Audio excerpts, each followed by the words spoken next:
All right, here we go. Welcome to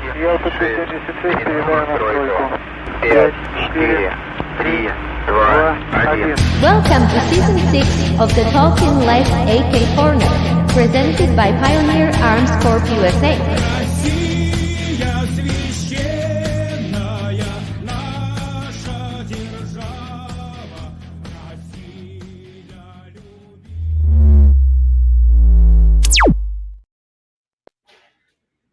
Marco. Yes, I want to show you something. Okay. Yeah, go ahead. Marco's going to show us something. This is one of this cardboard type pictures from the beginning of the 20th century. Oh, wow. And this guy right here is my great-grandfather. Oh, wow, man. That is a cool picture. Look at that. He served in his Majesty Laid Guard Signal Battalion in St. Petersburg. That is pretty awesome. That'd be, all I've got of my great granddaddy is the pistol that he used when he rode with Corn Trail Raiders. I don't have any cool pictures. That's even cooler. That's cool. All right. I've got a toolbox for my great grandfather. That is awesome in itself because it shows on that you were respected enough to pass down the tools and stuff that provided for his family. Yeah, it's pretty sweet. See? Like my granddad who was like, maybe you can kill somebody. Again, the tools, right? Yeah, tools of the trade. That's true. Tools of the trade. Absolutely. So welcome in, AK heads. We are back with the June edition of the Talking Lead AK presented by Pioneer Arms Corps USA, ladies and gentlemen. And joining me today, we have from Pioneer Arms Corps, we have CJ Johnson. CJ, welcome in. Hey guys, only going to be here a short time. We got a lot of stuff going on this month, so I just wanted to come in and make sure I did some goodness for you guys, and then I'll roll out and let the subject matter experts work on this SKS stuff. There you go. And as he said, the subject matter, the topic for this episode is the SKS. And as always, we have brought in my co-host, the consummate AK guru, the author of the AK-47 book. He actually wrote the book on the AK. He has a couple books, Marty, not just that one. Well, this is the one that I love. But yes, he has a couple of books. He's working on another book. We can let him talk about that. Sniper rifles. I think you mentioned last episode you're working on a sniper rifle book. So Marco Vorbiv, ladies and gentlemen. Hey, you all. Nice to be here again. Nice to see everyone. Glad you got your technical issues worked out. Every time. I think the NSA is like just fucking with our communications because every time something goes wrong. Well, did you see what happened to Scott Ritter? No, what happened? They removed him off the plane. He was on his way to St. Petersburg for that economic forum. Yeah. And the SWAT-dressed people came on the plane, demanded his passport, and took him off. What the hell? Yeah. What's that all about? They said on the order from State Department. Oh, my goodness. More developing on that story. I guess we'll find out. Lord. Also joining us, ladies and gentlemen, this is his third time this year joining us. From Florida, it's Andre DeLue, writer extraordinaire. Happy to be here. Andre. Nice to be on my two good buds. So I understand that you've got a little SKS knowledge as well that you're going to be able to educate our listeners. Well, I've used it, and I've got one, and it's a fine tool. There's nothing wrong with it, except it's not fully auto, but oh well. Oh, well. So if you didn't get an opportunity, make sure you go to last month's episode of the AK Corner where we talked about myths and urban legends and wives' tales associated with the AK-47. That was a fun show with Marco and our good buddy Drew, who just he is a daddy now. He's officially a daddy. He had his baby. He was a baby boy, Banks William Brenneman. Banks. You ever heard that? Congrats to Drew. He literally was on with us and said any second now, any second. Yeah, and then it was like 4 days after that it happened. Poor Morgan. So, congratulations to Drew. Yeah, go check that episode out. Great episode. Had a lot of feedback from you lead heads, also sending in some of your myths and legends. We'll read those on another episode, but appreciate all your feedback from that episode. This is going to be a great episode, but we're going to kick it off. CJ's got some announcements. As you guys know from the NRA episodes that we've been dropping, the Hell Puppy was released at NRA. Got the official look of the Hell Puppy. CJ, what's the latest on the Hell Puppy news? Well, the Hell Puppy's out there. You can buy it at Classic. You can buy it at Atlantic Firearms. We also got some distribution and stuff that we're going through with it. But we have the Hell Pup Pro out now. So the original Hell Puppy that we just sent out, it's a 7-inch barrel, and this is the shortest that you can make an AK pistol without actually having to go in and re-engineering it, because you have to adjust the rear sight block. You have to do new castings and everything else in that for the bolt to be able to ride through it. A couple of the other companies have some stuff out there where they do polymer tricks and everything to try to get the gun to go up in there. The carrying handle to be able to fit up in there like it's supposed to, and then a little bit of stuff in the back. We didn't do with that. We went with, like we always do, steel. So we do steel and polymer, and that's how we get ours to work. But the unique thing is now the Hell Puppy Pros are coming with a sling release on the back of them. You can mount a single point sling on the back of it there. I don't know if you can tell. And then we'll also have a short Picatinny rail that'll be available as an accessory that you can bolt on the back of there. And, the rail could be used for anything that has a short Picatinny that you wanted to put on it. You'd be able to do it. So nice. These are Hell Pups. Once again, they're guaranteed, just like the rest of the firearms and stuff we have. They do come in this configuration here. So you do have the front rail system on it. We don't have an open system. Everything is closed off. They do have the rubber pads on them. They're perfect if you want to put a finger grip on the front of it to be able to fire with, and also with the sling adapter on the back, as long as you get it tight. And we have the slings also that you'll be able to get on the website. Very inexpensive. If you want to get it nice and tight and pull it out, use it like a lot of the operators and stuff remember using the MP5s without the stock on it. You can still get a good full push for it on and get it mashed up against you there to get you some nice fire for it. So we have these out there. The next big thing is we've had some blend guns, 5.56 guns. I know you guys are all liking the underfolders and everything else. Oh yeah. So we have our 5.56 guns. We have a big sale going on our website right now.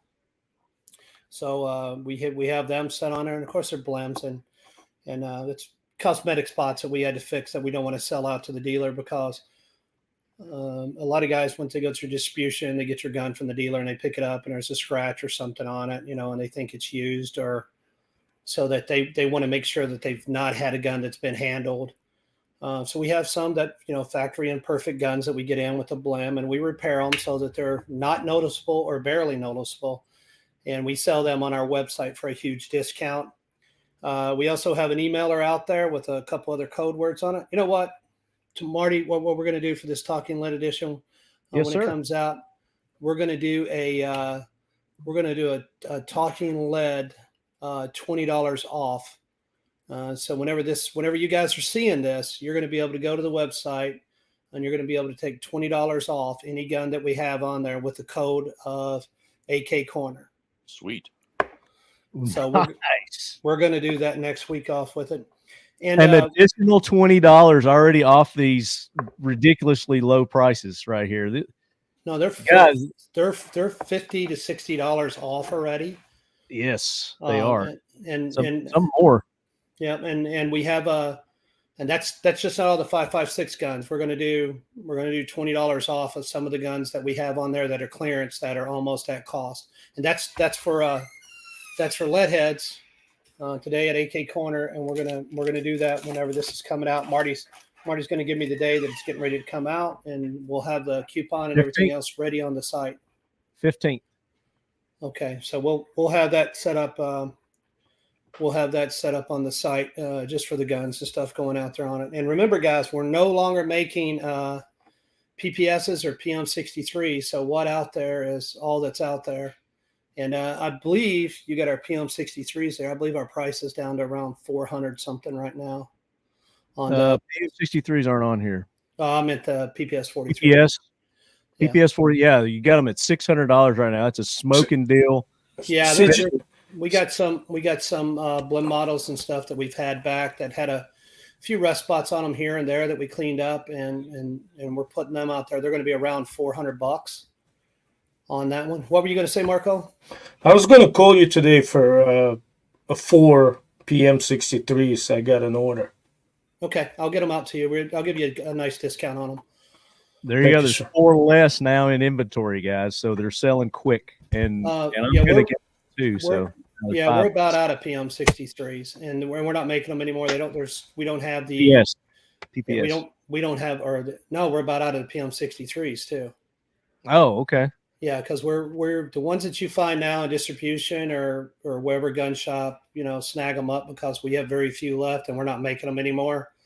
To the point if they want a PM63, do they have to go through the through your distributors, or can they contact you to get a PM63? They can contact our website and talk to our customer service guy and see what we have in. Sometimes we have some blim ones in or something, or we can kind of look and find a good blim for them to go out there. But we've already stopped production of the PM63, and we've already moved the dies and stuff off those machines and already transferred those machines over to doing other stuff. So we're done on that side of the house with them. And I doubt that they'll ever be back. And if they do, they'll never be back in any quantities that they're out there now. So good collector, something to think about. We're concentrating on our Hell Puppy line, our 5.56 line. We're working more toward our traditional line of guns and stuff that we have with that, and kind of moving more away from the surplus. Now we are building some custom PPS 43 carbines in 9mm. Oh, wow. Those are, I don't know if you guys saw the one at SHOT Show or whatever we had, but those will be available only on the website. But they will be a fully functional PPS 43 and 9mm fully operational stock with a faux presser to make it into a carbine link barrel on the front of it. Awesome. So we are doing a limited number of those. Still inexpensive. We're still looking at that $650 price or something else. And if you hit it on the right day, you might get a $20 discount right off the top of that. So we're working on those, and they're coming out slowly because it is tedious. The other thing is you guys have an SBR that is already set up, a PPS 43 that you already have set up, and you've SBR'd it, and you're not happy with the SBR job that you've done, and you have your SOT, you can send it back to us, and we will actually remove the JB weld, put the original operating parts and stuff in there that you need for it to be operational. And we'll have those kits also available for the guys that like to do it yourself. They'll be available on the website here within the next month or so, where you can go in and order a parts kit to replace the underfolder stock and stuff inside there, so you don't have to do the big drill hole mess. And JB, we've seen a lot. We've seen a lot of guys out there. They make them work, but I mean they're not pretty. But there's what's the worst you've seen? What's the most jacked up job you've seen on one of those? We had a guy that melted an ink pen for the rear button. So it was a big ink pen. He melted it for the rear button for it to be able to work. And then he had a piece of, it looked like a piece of like real thin metal that he had folded it like 6 times and beat it with a hammer and had it inside there. And then he had a spring that it looked like he took off of a brake caliber or something. It was. If he would have hit it up, it would have been Damascus steel. Well, that's true. I mean, but it worked. I mean, we were surprised it worked, and he drilled the hole out way too big up on the top of it. So that was his only fault in that whole rig was he drilled the hole too big. Well, no, the fault in there is that PPS has such a heavy bolt that it kept breaking the ink pen. Yeah. So, but other than that, I mean, he had it to work. So we were like, holy cow, that's just good on you guys. So he had brought it in, he'd sent it in for another problem. So we went ahead and took all that out and replaced it and sent it back to him. He was pretty happy when he got back. And we try to do that as far as the customers go. That would be a good show, Marco. We could do like nightmare do-it-yourself repairs episode, like the worst you've ever seen kind of. But then you would discourage somebody from doing it, and it's pretty much the huge well of entertainment would run dry. Well, it's just not the entertainment, Marco. I mean, the reason that we have the guns and the way that they function now and the better that they do it is the tinker. I mean, there's a well-known guy that I think you've met and you know that tinkered around, and his name was Mikkel. And he the ultimate tinkerer. Yeah. What's the saying? Something pretty cool. Yeah. Tinker around and find out, right? Yeah. That's you've got to put the effort in there. Introducing our new belly band holster.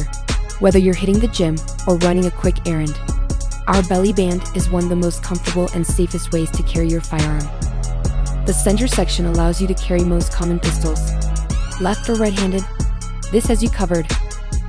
A hard laminate trigger shield protects the firearm's trigger from unwanted intrusion, giving you ease of mind while carrying every day. 2 elastic sleeves give you the flexibility to carry other everyday items, such as spare mags, flashlight, knife, or pepper spray. 2 zippered pockets run on both sides, offering the option to carry smaller items such as money, cards, or keys. Flush fit on your lower back or waist, easily keeping your setup discreet no matter how you choose to carry. Utilizing 3D spacer mesh, these channels allow for exceptional and efficient airflow, giving you maximum comfort and keeping you cool. Carry whenever you want, how you want, with our new belly band holster. Available now. Mission First Tactical is the official tactical accessories provider for the Talking Lead podcast and the Leadhead Brigade. Use the code LEADHEAD for an exclusive 20% discount on all orders. Now, we were talking about, we were going into giveaways, and what's the next thing that we've got that was going on, Marty? So today we've got the big June giveaway from Pioneer Arms Corps. It's the 7.62 Grom with the RPK stock. Check that one out, CJ. Yep, that's pretty cool. Looks like somebody scribbled on it with the big pen. Yeah, use a big pen and a paper clip. Yeah. So holding your rifle upside down means friend, right? Means friend. Yeah, that's how you recognize that when you see your comrades and at a distance, if you hold your rifle upside down like that, so they can actually identify you as friend. Okay, I did not know that. You're not a threat. Yeah, that's awesome. Thank you for that little bit of knowledge. So you were talking about giveaways. So are you gonna shock us with something today? I don't know. What do you think, Andre? I tell you that talking about customer service for Pioneer, I've been in the shop, and I tell you, whenever somebody calls in with a problem, they are treated with absolute respect, and CJ does everything he can to solve the problem. I mean, if you want customer service, Pioneer is superb, and CJ really doesn't give himself enough credit. It really is good. And if somebody comes up with any kind of an issue, they solve the problem one way or the other, or they'll just go ahead and say, we'll send you a new one. Well, we're customer service oriented. Just remember, being a dick gets a dick. So yeah, I've seen that too. I've seen people call in and they're kind of like not too nice. And I understand you're not happy, but let's fix the do problem. unto others as you have them do unto you. Now, also, CJ, in addition to the big giveaway, we've got our normal listener questions that we're going to be doing giveaways for today, and we've got a ton of participation for the SKS And then also Marco had posed a couple of questions last month's episode, and he's going to give away a copy of the AK-47 book. Oh, that's Damn it, Marco! I just bought 3 copies of that. deal. I could have just got one today. Oh, Marco, I got to tell you, I've been lugging that book around for about 2 years trying to find you so you could sign it. So sooner or later, we're going to get together and you're going to sign that book because I really want to get your autograph in it. Send it to him. It's not a big deal. Yeah, then just let me know, and I'll. Of course, that ruins the value of the book, but you can't sell it at the flea market because somebody says some idiot written something on it. so just take it. Forget about the quarter. Just take it. And but no, I can whisper you and CJ the right answer, and then you get your entry in. No, Hey, CJ, Brandon is wearing this T-shirt out. Yeah. Oh yeah. Like 3 times a week he's got that thing on. I'll have to send him. I'll have to send him a couple more so Mom can save on the washing. It's sad about the 28-year-old. Yeah, sad comment. Did you get these shirts put on the website? Are they up? We have some on there. We don't have the blue one on there yet, which we're getting ready to get all of them put on there. So we're working on toward getting, on our website, we're working toward getting, Cordova set up on it to help our customers out if they, want to buy a gun and financing it. So we've got big things going on here at Pioneer. We've got some sales going on to help our customers. We know it's summertime. We know it's slow. The economy sucks. So we're doing stuff to be able to help these guys and stuff get into a nice product that they'll be able to use and reliable over time. You're not going to get a better AK for the price. All these AKs that are out there right now that are for sale that are double the price of this are half the quality. And I mean, why not go ahead and get the Pioneer Arms USA and go to their website? Like I said, you get an excellent deal. You get another $20 off using the AK Corner discount code. And that's firearms only. You use that code, you get another $20 off the firearm. That's it's exceptional value. Exceptional value. We're going to do 20 plus 1. You're going to get $20 off plus a magazine.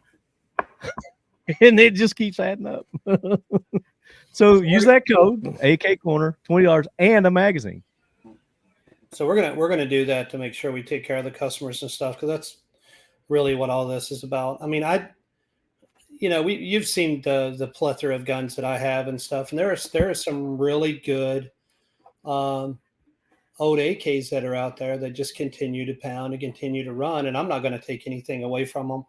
I will just say that there's not another AK that you can buy in the world and that you can have an issue with it after you've had it for 2 years and the customer service is no problem. We're going to take care of it. Well, there you go.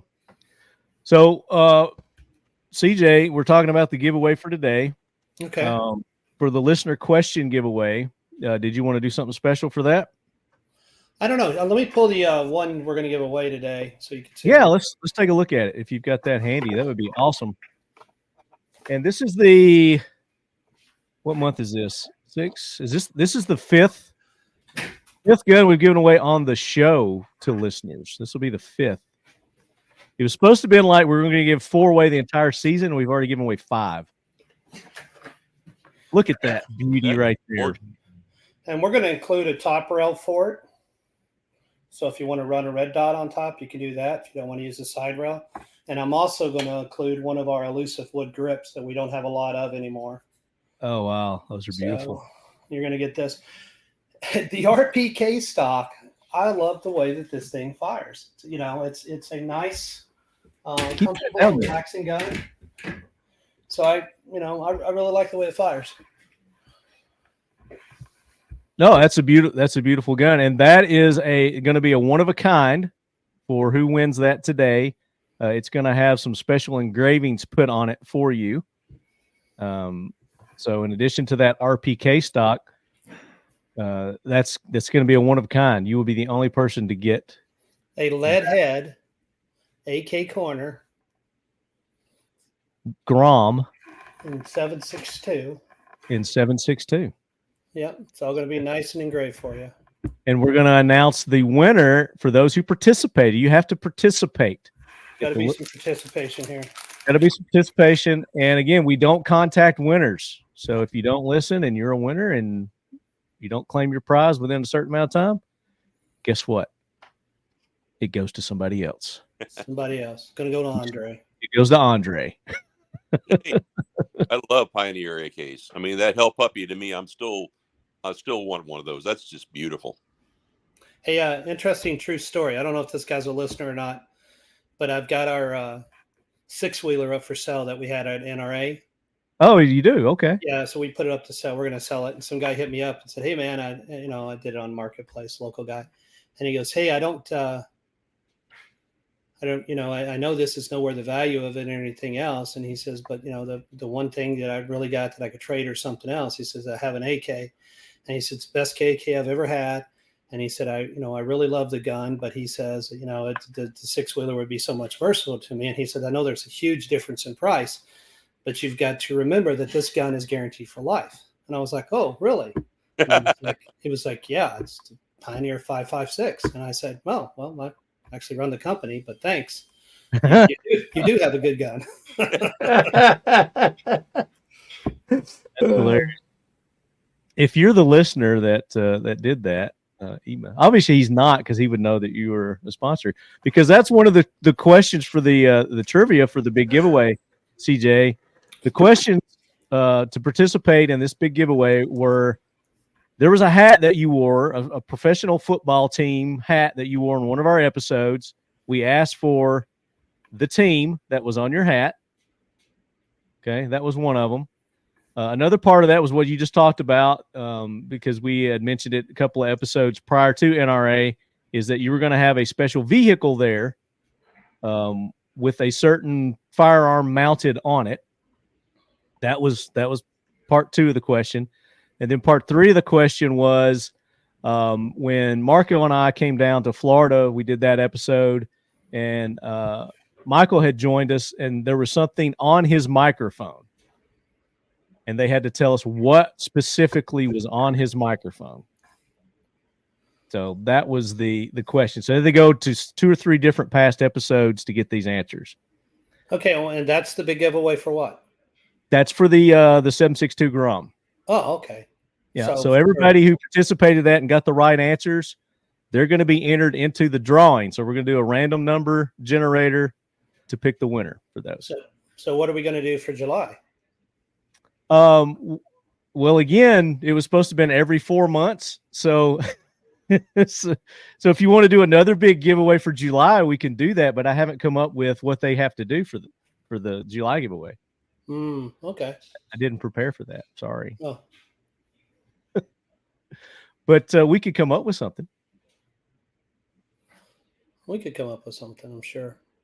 We'll think about it. We'll come up with that. But after this one, the next big giveaway would be, what is this? June, July, August. So what, September? October, November. Yeah. So September would be the next big giveaway. Right. So that gives them time to everybody to get their entries in and do something. And we'll come up with something. So each giveaway progressively gets a little harder in what they have to participate to do. Well, I think the next big giveaway is going to be a Hell Puppy Pro sling mount, and we may throw a brace kit in there also. So it may be a braced Hell Puppy. A Hell Puppy Pro. Hell Puppy Pro. Okay. And I'm sure it'll get added to between now and September as to what all you're going to put on there and include. Sure. So something to think about, and we'll have more details for that in the next episode. We'll give you details on that giveaway. I won't be here next episode because I'm doing a little trip up to Alaska. I'm going to drive up there. Drive all the way up to the diagonally to the Arctic Ocean. Yeah. How many days does it usually take? Have you done this before? I think you have, haven't you? I have not drove to the Arctic Ocean before, but I'm going to. I'm actually going to take my time. I'm gonna not drive 24 hours straight. I'm only going to drive. I've got myself scheduled where I'm only going to do 10 or 12 hours of driving before I, take a break. I've got a nice. Not planning on using any hotels or anything else. I've got a nice little off-road camper on top of the Yoda. Hey, if you guys see me and you flag me down on the truck, I'll put a picture on here for this episode. If you see me and flag me down and you say, "Hey, I saw you on Talking Lead," I'll give you a new AK. Just like that. It's just like that. So there you go. You got to know what he drives. You got to know what he drives. Oh, I'm going to show you. So we're going to make it easy. Yeah. So it'll be. And there's a lot of opportunities for you guys to spot CJ because he's going from Florida all the way to Alaska. So there'll be your front picture. Toyota Tacoma. Toyota. You got any special markings on there? There's the camper that'll be on side of it. Oh, it's a one of a kind truck. There'll be a tire carrier on the back of it, but it's a white Toyota Tacoma. It's got an ORU camper on top of it, designed black. It's got a couple of massive rigid lights on the front, and I'm one of the few people that actually have that bumper on it. But there'll be lights around it and stuff like that. And there's a Pioneer sticker or two on the back. And just flag me over and be like, "Hey, I'll have some T-shirts, some patches, and I'll get your name and information and stuff, and then get you an AK." Unless, of course, you live in Canada. You see a big magnet with that. I half expected you driving that Xterra. With the thingy mounted on it. Well, the Xterra, if you guys don't know, I have a 2000 model Xterra, and I built it up as a, the world's not getting any better vehicle. We'll have to put it on here sometime. But we put a new motor in it, and we put a new transmission. Had 200,000 miles on it. We put a new motor out of a Nissan Maxim in it, with about 12,000 miles on it, and a brand new transmission. We brought a crate transmission for it, all new driveline and everything else. And then we camouflaged it. We put mashed metal on the windows and a mount on top of it where we have a pintle and a hatch set up for a PKM to go up the top of a belt fed. I think Marco drove it while I was shooting at it. I think he peed a little bit because the brass was right on the windshield. A bit of poo come out. So, bit of poo. but I have that, but I didn't take that up there because I actually have it stored in a Connex because kind of one of those guys. So I got an EMP proof with some ammo and some fuel with fuel stave in it and stuff like that. And we're using it for the day whenever something happens that we've got a good, reliable vehicle to be able to go places. And the reason I didn't do it to my truck is I love my damn truck. It's a good, solid daily. But if you guys find a truck, I'll give you an AK. Just hit me up. Just come up. I don't care if you got your buddy with you. I'll give you 2 AKs. So, of course, not on the spot. He's going to ship them to your FFL. Yeah, I can't. Unless I've got one laying in the truck or something, but possibility. But and of course, the details of your TripAdvisor is top secret. No, it's not. I'm gonna put out when I leave Florida. Your itinerary. Yeah, and I'm just gonna go to our Facebook page because you're gonna see truck stops or places that I stop inside of their different locations. I will say that I'll be doing a lunch break in Georgia. I'll be doing a stop in a little place in Kentucky. I'll be in Sioux Falls for the night. I'll be around Chapman, Kansas for the night. I'll be in Billings, Tennessee. I'm coming right through Tennessee. I'll be having lunch with Marty, or maybe dinner. It depends on what time I come through because I'm stopping. Maybe breakfast. Maybe breakfast when I come back to hit Marty up. But I'm going to be in Billings. I'm going to do it both. Do what? I said, hit me up both, coming and going. I'll let you know. And then I'm going to stop at Little Bighorn at the park up there. Been there before.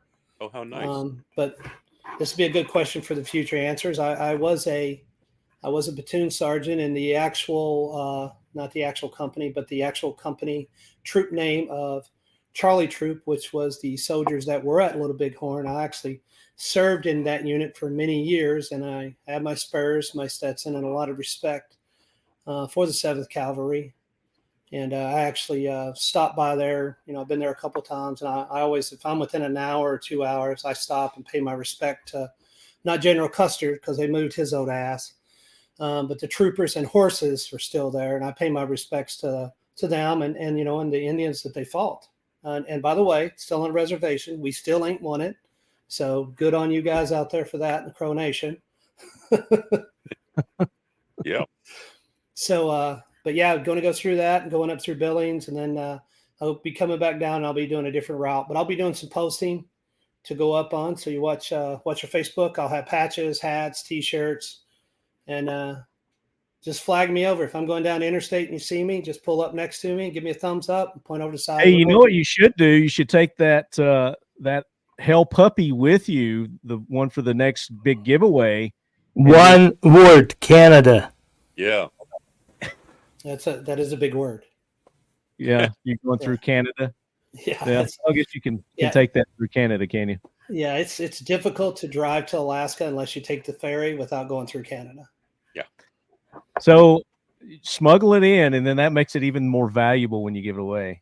It gets smuggled through. Whenever I get out of prison and I can give it to them. Yeah, exactly. Yeah, which if they given 10 years for the guy mispronouncing someone, Yeah. can you imagine what they give? What they give to a person carrying a gun? But I will tell you this: my last trip that I had up there, I went up to Banff for a long weekend, and other than Toronto, I mean, it's a right country. I mean, you have Quebec and Toronto, but other than that, I mean, everywhere that you drive, it's axe the tax and fuck Trudeau.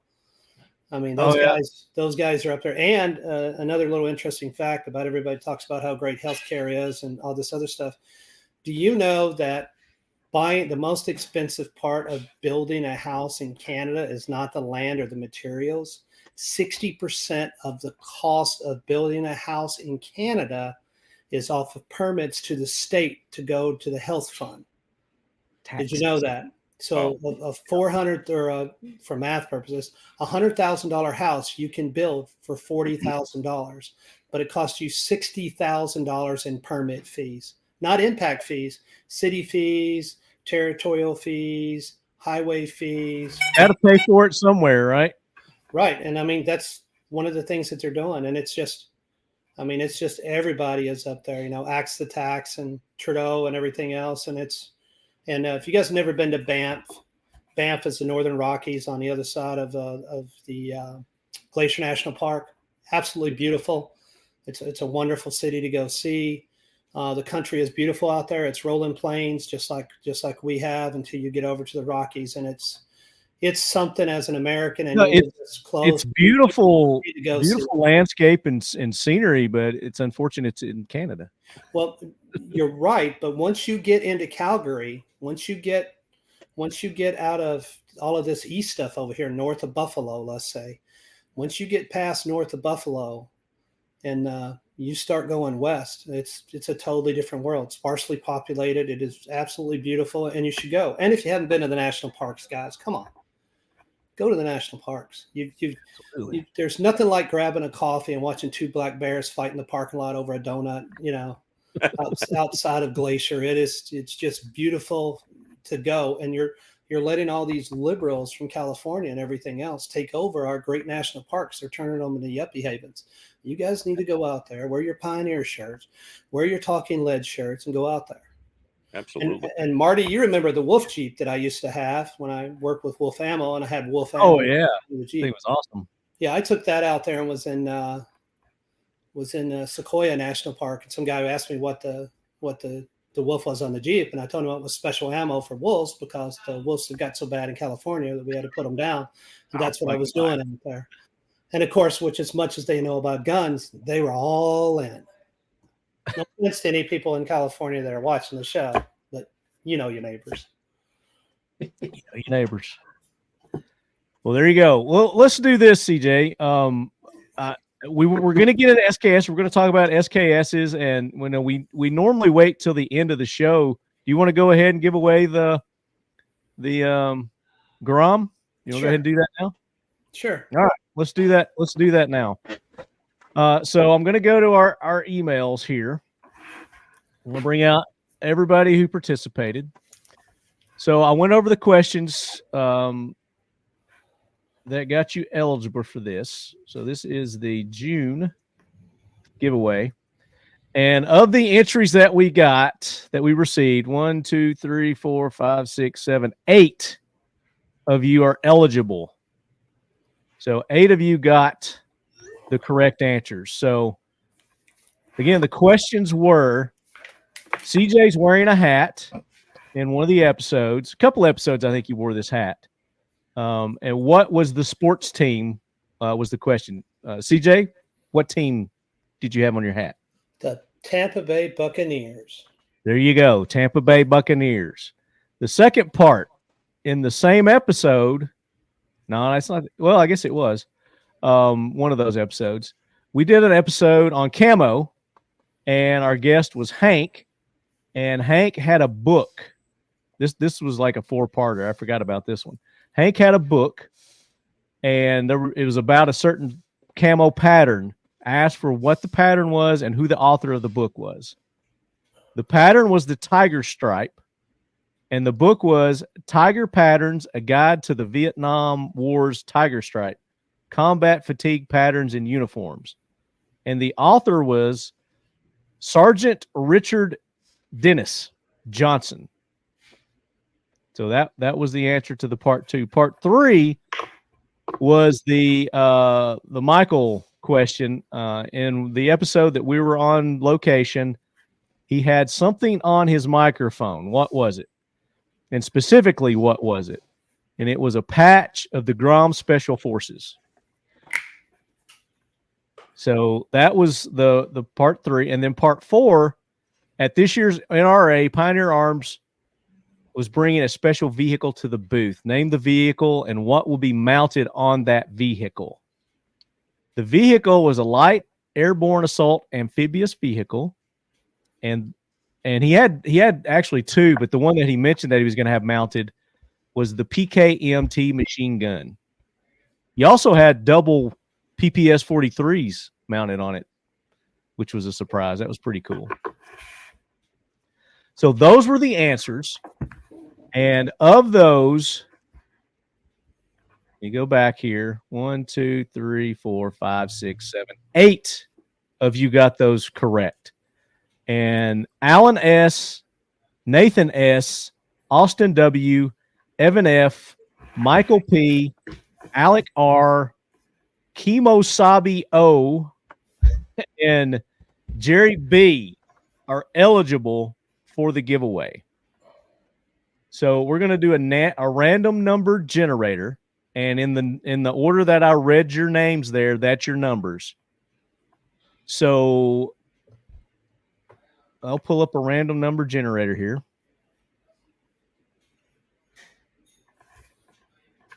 One through 8.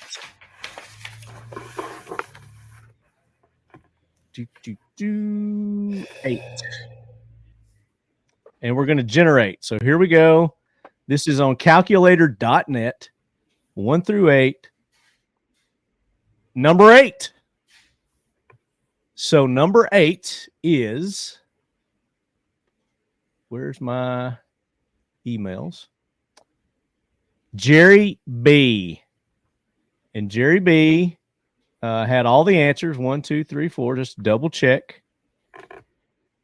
Tampa Bay, Tiger Pattern, Johnson, Grom Patch. Yep, he got them all. So Jerry B, you are the winner, and Jerry B's Jerry Black. So you know exactly who you are. You are the winner of that one-of-a-kind Grom from Pioneer Arms Corps. So there you go. There's our winner.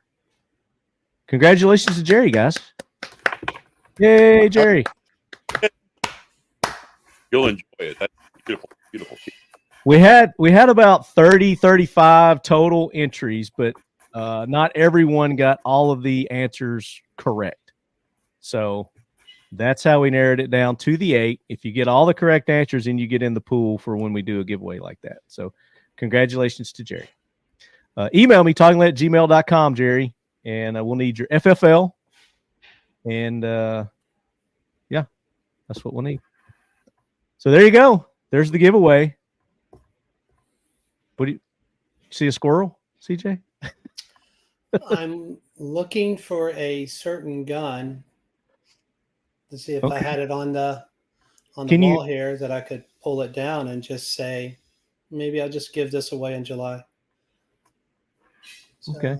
Grab that Grom one more time just to show everybody what Jerry won. And this is what you get when you participate. Listen, this is what you win. Ladies. Absolutely. Dun, dun, dun, dun, dun, dun, dun, dun. Very nice. So thanks to everyone who participated in that.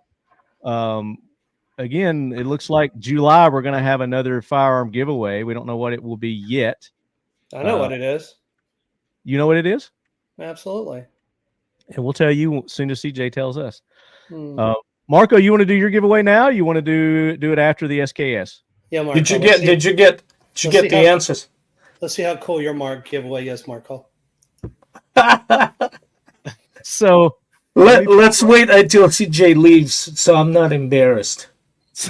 You're not embarrassed. There's nothing to be embarrassed about. So you did one specifically for one listener. I'll do you if there's I keep forgetting his name, the bullpup guy. First. Yeah, that's right. If he did answer that question right, then I'll send him a book too. Okay. So he apparently he didn't understand the question, and we were going back and forth on what you were specifically asking, and it was pretty simple. I thought you were just asking what that German bullpup was. No. German. All right, I said what weapon that was configured in bullpup configuration was used during World War II in some limited success. Okay. And what's the answer? The answer is German FG-42. However, that being German, they actually solved or tried to solve the biggest downside to bullpup configuration. So instead of putting a magazine under the armpit, right, they put it on the side. Okay, so it makes it easier to reload. Okay. I mean, when you're in prone position, especially. I don't think I've ever seen a bullpup with a side loading magazine. Well, look at FG-42. Let me pull it up. Let me pull that up. So with all the bullpup configurations, and I know how much you love bullpups. Right. You're saying that not a day goes by that I don't think of how much I love it. You think we should make a bullpup, Marco? Right now, I'd say yes, of course. But then, when nobody's looking, I tell you, don't you dare. Don't. Just dare. Don't do it. And what was it? Just say no. SMG? Is that what you said? FG-42. Oh, FG-42. G-42. Yeah, that was made for the German paratroopers, wasn't it? Correct. Yep. Yeah, Luftwaffe. A full power 8mm cartridge, so that must have been a handful to shoot. Actually, it's not that bad, but it's. Is that it? Yeah. See if I can pull that up bigger. Did that get bigger on y'all screen? Yeah, they made a couple different models. One has got a really angled pistol grip. Correct. Yep. I think that was the earlier one. And they had to build in the bipod and stuff, and that weird looking needle a bayonet that goes into the tube and then comes out, and you reverse it and put it in. Yeah. Oh wow, that thing looks heavy as crap too. Yeah, it has to be to shoot that 8mm Mauser cartridge. Yeah, because it's trying to destroy itself every time it pulls the trigger. Yeah. That is an absolutely beautiful gun. That is really nice. And that's the reason why I said it had the limited success, right? Yeah. Well, Look at that grip on that one. Ounces lead to pounds. Pounds lead to pain. Can't say it any better than that. If that was any lighter and you try to shoot that thing fully auto with 8mm, it'd beat the crap out of you. Well, somebody probably like you, us real men, would have been fine, Andre. Oh, okay. Wow, I've never seen one of those before. That is something different. I'll give it that. I seen one in the museum in Belgium that they had there. Did they use that on Crete when the Fallschirmjägers took over that country? Yes. Interesting. Yeah, because that was their paratrooper rifle, their assault rifle, like our SAW would be now. So there you go, B. Hurst. There's the answer to the question. That's me, CJ. Your phone? Yeah. No, I sent something to you. What did I do wrong, Marco? No, nothing. I'm just something unrelated.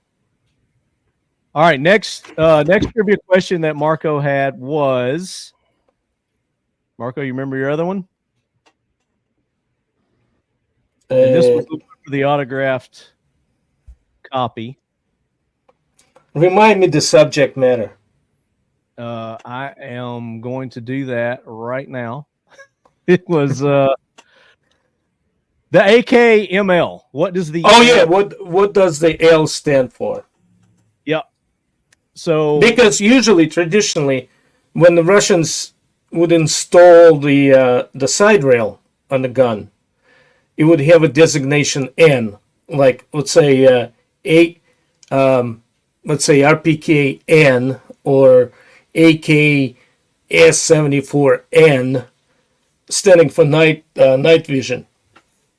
What does however, when they did this to AKM rifles, the AKM rifles were designated AKM-L. And what does the L stand for? Do you want me to read our participants' answers, or you want to give them the answer? No, I mean let's hear what they came up with first. Okay. All right. So this is Jonathan Giddy Up Gallup. Just listening to the AK Corner podcast. What was the AKML and what did the L stand for? The AKML was the night vision scope variant, but the L stands for the designer name of Lavina.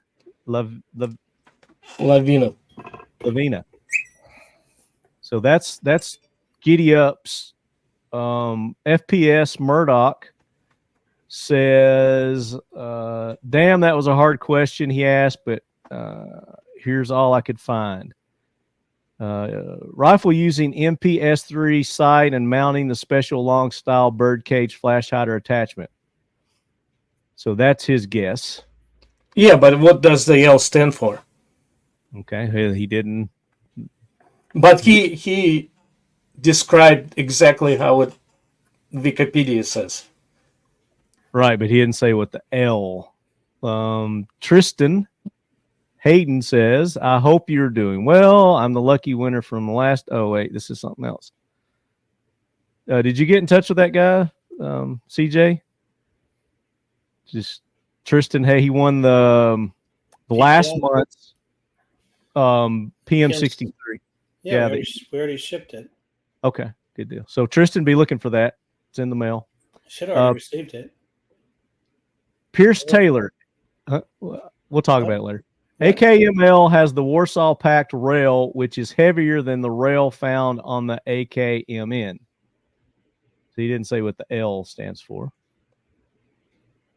Jody Garcia, from what I saw, the L stands for Lavina. Correct. That's a designer's name. So those are the ones that came in with the correct subject heading. If you didn't put the correct subject heading, I didn't find your submission. So if you submitted it and you didn't put the exact subject heading, I didn't find your email. So those are our submissions. So what was the correct answer? That was the name of the designer, Lavina. Lavina. So we've got Jody that got it right and looks like Giddy Up. So how do we want to pick the winner there? It's only two. I'll send 2 books. So 2 winner. There you go. So Giddy Up and Jody Garcia. Email me, talkinglet@gmail.com. Need your address. And no FFL for this item. No, and I'm really disappointed. I thought I had to choose like amongst hundreds of AK enthusiasts. Well, we may have had more entries, but if they didn't put the right subject, then I didn't get it. So sorry. You got to listen to what I say.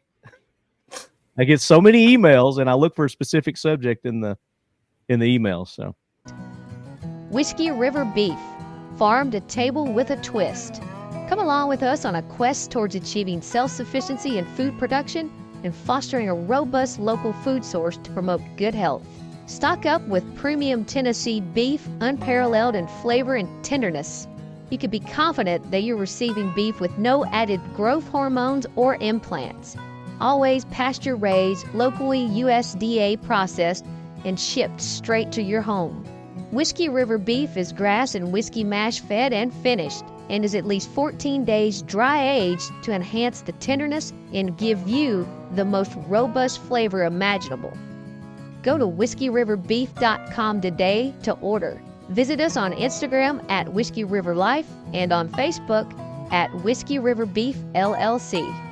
Whiskey River Beef is a proud sponsor of the Talking Lead podcast and the Leadhead Brigade. So there you go. So for July next month, we're going to give away a 5.56 rail collapsible stock rail gun, and this is going to be Marco is going to be giving this away next month, and Marco's going to be deciding who gets this. Okay, but so how? Well, that's an honor. Well, that's for Marco and Marco's questions or however else, but it'll be the giveaway from Pioneer, basically from Pioneer to Marco, out of respect for Marco's service and just his friendship and knowledge and stuff that he's done to the AK organization and everything else. It's really respected. And then we're going to let Marco be the presenter of this to whoever he decides gets this gun next month. Hey, CJ, do you want to send me that stock and I'll sign it if you want? With the silver paint? We can do that, or you can send me a copy of your signature and we'll have your signature laser engraved on it. Even better. Wow. I just happen to have it right here in this book right here. I have a signature too, Marty. But hey, can you put Marco on the engrave that in the body of it? That would be awesome. Marco. This guy right here. MV. Put MV on there. That'd be sweet. MV Agusa. And it's the 4th. It's the Independence Month, 4th of July. And all that. So that's a great giveaway for July. That's awesome.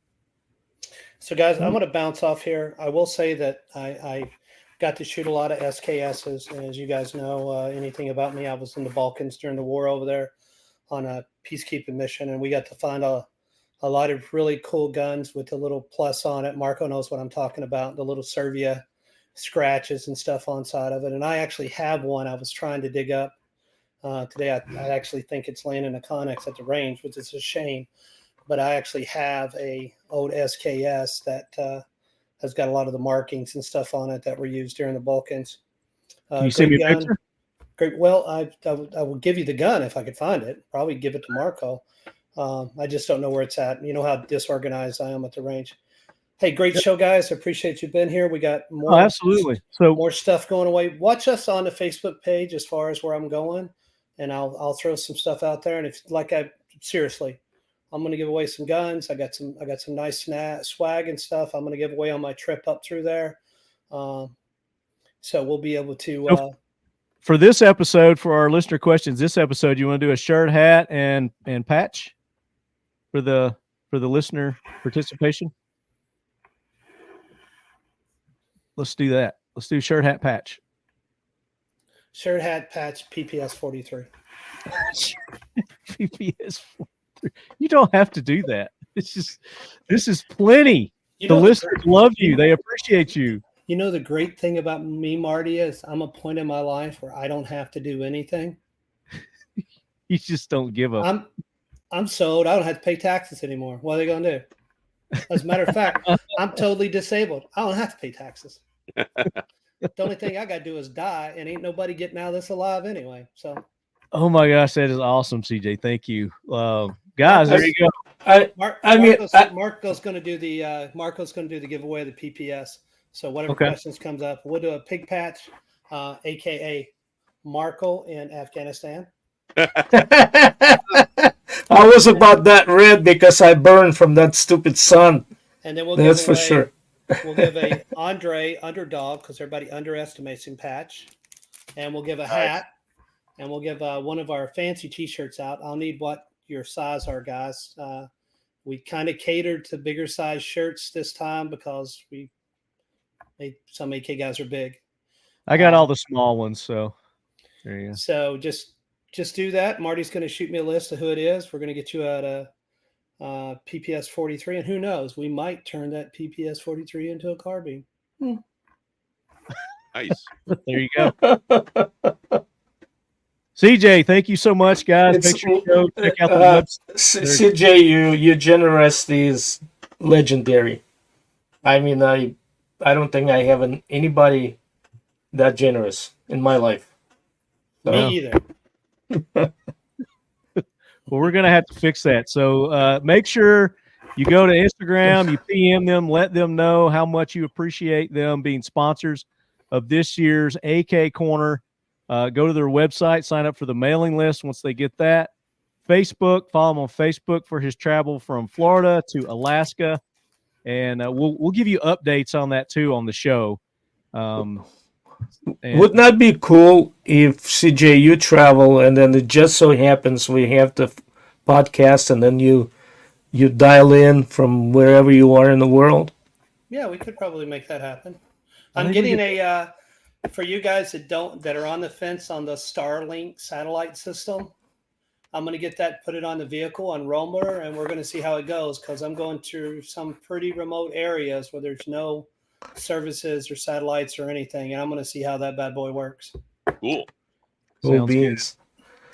And when you get back from Alaska, I'm going to bring the lead sled down, and we're going to get some work done to it. We're going to turn it into the Xterra that you did, something along those lines. We'll do that. We'll get a wrap put on it. We'll get it all set up. Sounds good. CJ, thank you so much. What are you going to mount on it, Marty? Is like a Ruger 1022 or? I was thinking about, maybe one of those. What's the bricks that people buy that are like $100? The life card. I was going to put a taser on it. Oh, what's that cheap ass gun? No, we're going to mount the twin PPSs on it. Those two 9mm 43s. We're going to mount that onto it, so you'll have twin 43s. Right. With a joystick control. I don't do electronics, so whatever. Yeah. They can be hacked. All right, CJ, glad you're feeling better, and we'll talk to you soon. All right, Marty, make sure that you give me updates on the names for these people and the email and stuff. And if I don't get right back to you, hit me up again because I don't email. I'll call. Especially with the codes, so we can get those codes on there so customers can go in and get that $25 off plus 2 magazines. Is it $20 or $25? It went from 20 to 25 plus 1. Now it's from 20 plus 1 went to 25 plus 2. Yeah, I got to get off here before we lose money. So 25 plus 2. AK Corners, we'll give it to you again, Leadhead. So CJ, thank you. Go rest. You got to be tired. Guys. Andre, I'll see you in a day or two, my friend. Okay, you take care. All right, CJ. Marco, I got you taken care of. You saw the text, right? Yeah, yes, sir. All right, Marty. Thanks, guys. Thanks, yes, sir. Thank you. Adios. All right. All right. Woo! I mean, that's a whole show in and of itself, and we haven't even talked to SKSs yet. Oh my gosh, amazing! CJ is unbelievable, and the more every day I know him, I feel better as a human being because what a great friend, just outright friend. He's one of the greatest people I've ever had the pleasure to meet. Yeah, he sincerely appreciates all you listeners, all the feedback, the business that you send their way. I mean, you can see how much he appreciates it because the more you give, the more he gives. Well, I tell you, the people that don't know CJ, get the book Carnivore and read it, and then you'll have a better appreciation of where he comes from and what his background is. And it is phenomenal. It's not just a little bit of neat stuff. It's like a whole lifetime of service, and it's not come without cost. He's been blown up, shot, had head trauma. I mean, he has done everything and has had everything done to him. Nuked. Yeah. And he's one that told me that everything that doesn't kill you just makes your life a living hell for the rest of your life. So yeah, he's been there and done that, and has the scars to prove it. So read his book and you'll understand him better. Yeah, that's a great point, Andre. And you guys can go to Amazon and just look up.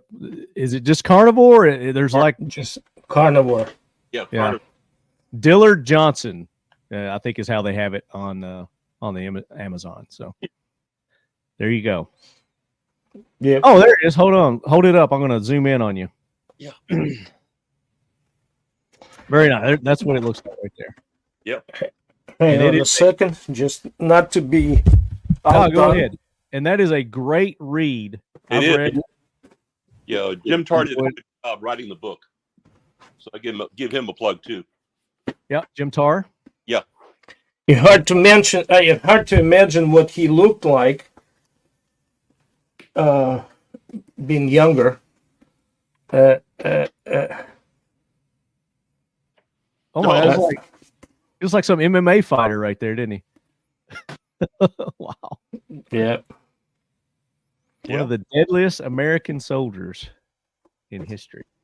Nice book. And some of the stories in there, some of the ones that he has in the book that I've sat around, we talked about, and they are so funny. He had me in stitches about some of the stuff that they did while they're in combat. I mean, it is hysterical about some of the things that happen in combat. Well, it's like, hard to think combat as being funny, but some of his stories is beyond hysterical. The hand story is the one I always appreciate. You know what I'm talking about? Not the lion one? That's a good one too, but the hand one really is a good one. I like it. Hang on, I'll be right back. Okay. So Marco is going to be back. He's going to go get some kind of surprise there. But for all the winners that we just announced, email me, talkingled@gmail.com, and we will get you your prizes. For those that shirts are involved, we're going to need your shirt size. But what a way to kick off the show. Like I said, we've not even got into the subject matter yet, SKS. So I know a lot of you are waiting on that, but we're going to get to it as Marco is looking for something there. What do you think he's looking for, Andre? What are your guess? He's probably looking for an SKS. I think so. Do you have your SKS handy? I do. Okay, grab your SKS because we're gonna talk about it. I don't own an SKS. Shocker. I've never really had a desire to want one until I started doing the research for the show, and I definitely want one now. Well, I told you that I got this for a prop for a video that I was doing for Naval Special Warfare, the UDT SEAL Museum, and I needed something like this, so I ended up just getting it because, I didn't have a shooting purpose for it, but it's like, so I'm just getting props, and ended up that at the time they were just so incredibly inexpensive. That was back in the days where SKSs were dirt cheap, and ammo was dirt cheap. Yeah, show it. Oh, it's not in frame. Let's see. Let me find a way to get this in frame. Move it towards your face. There we go. Then it would work. Okay, and that's a Russian SKS you got there? Chinese. Oh, that okay. Yeah, Type 56. Not really an SKS. It's a Type 56. 56 assault rifle, which is not the same as their Type 56 AK version. It's the one that they copied from the Simonov. Same thing, same everything on the gun. It's just a matter of it's just Chinese made. And I cannot talk to, and I can't speak to let me see the front end of it. Parts are compatible or not. But let me see the front end of it, like where the bayonet is. Okay. Can't see it.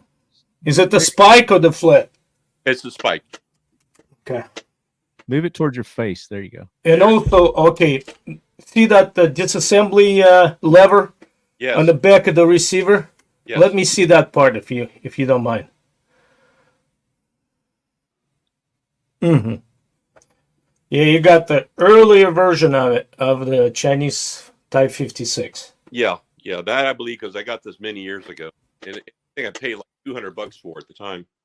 Oh yeah, I remember still living down south in Alabama, and you would walk just about in any pawn shop and pick a Chinese gun for about $39.99 or something like that, or $45. The guys back in the woods loved the SKS for a very nice truck gun for deer hunting, because it was cheap enough that you could leave in the truck. I mean, the 7.62 by 39 rounds were pretty effective for like deer hunting. So yeah, it was quite the woods guns for a lot of guys, because it was inexpensive to shoot. So yeah, it was marvelous. Alrighty. Well, what I have here is 2 Russian guns.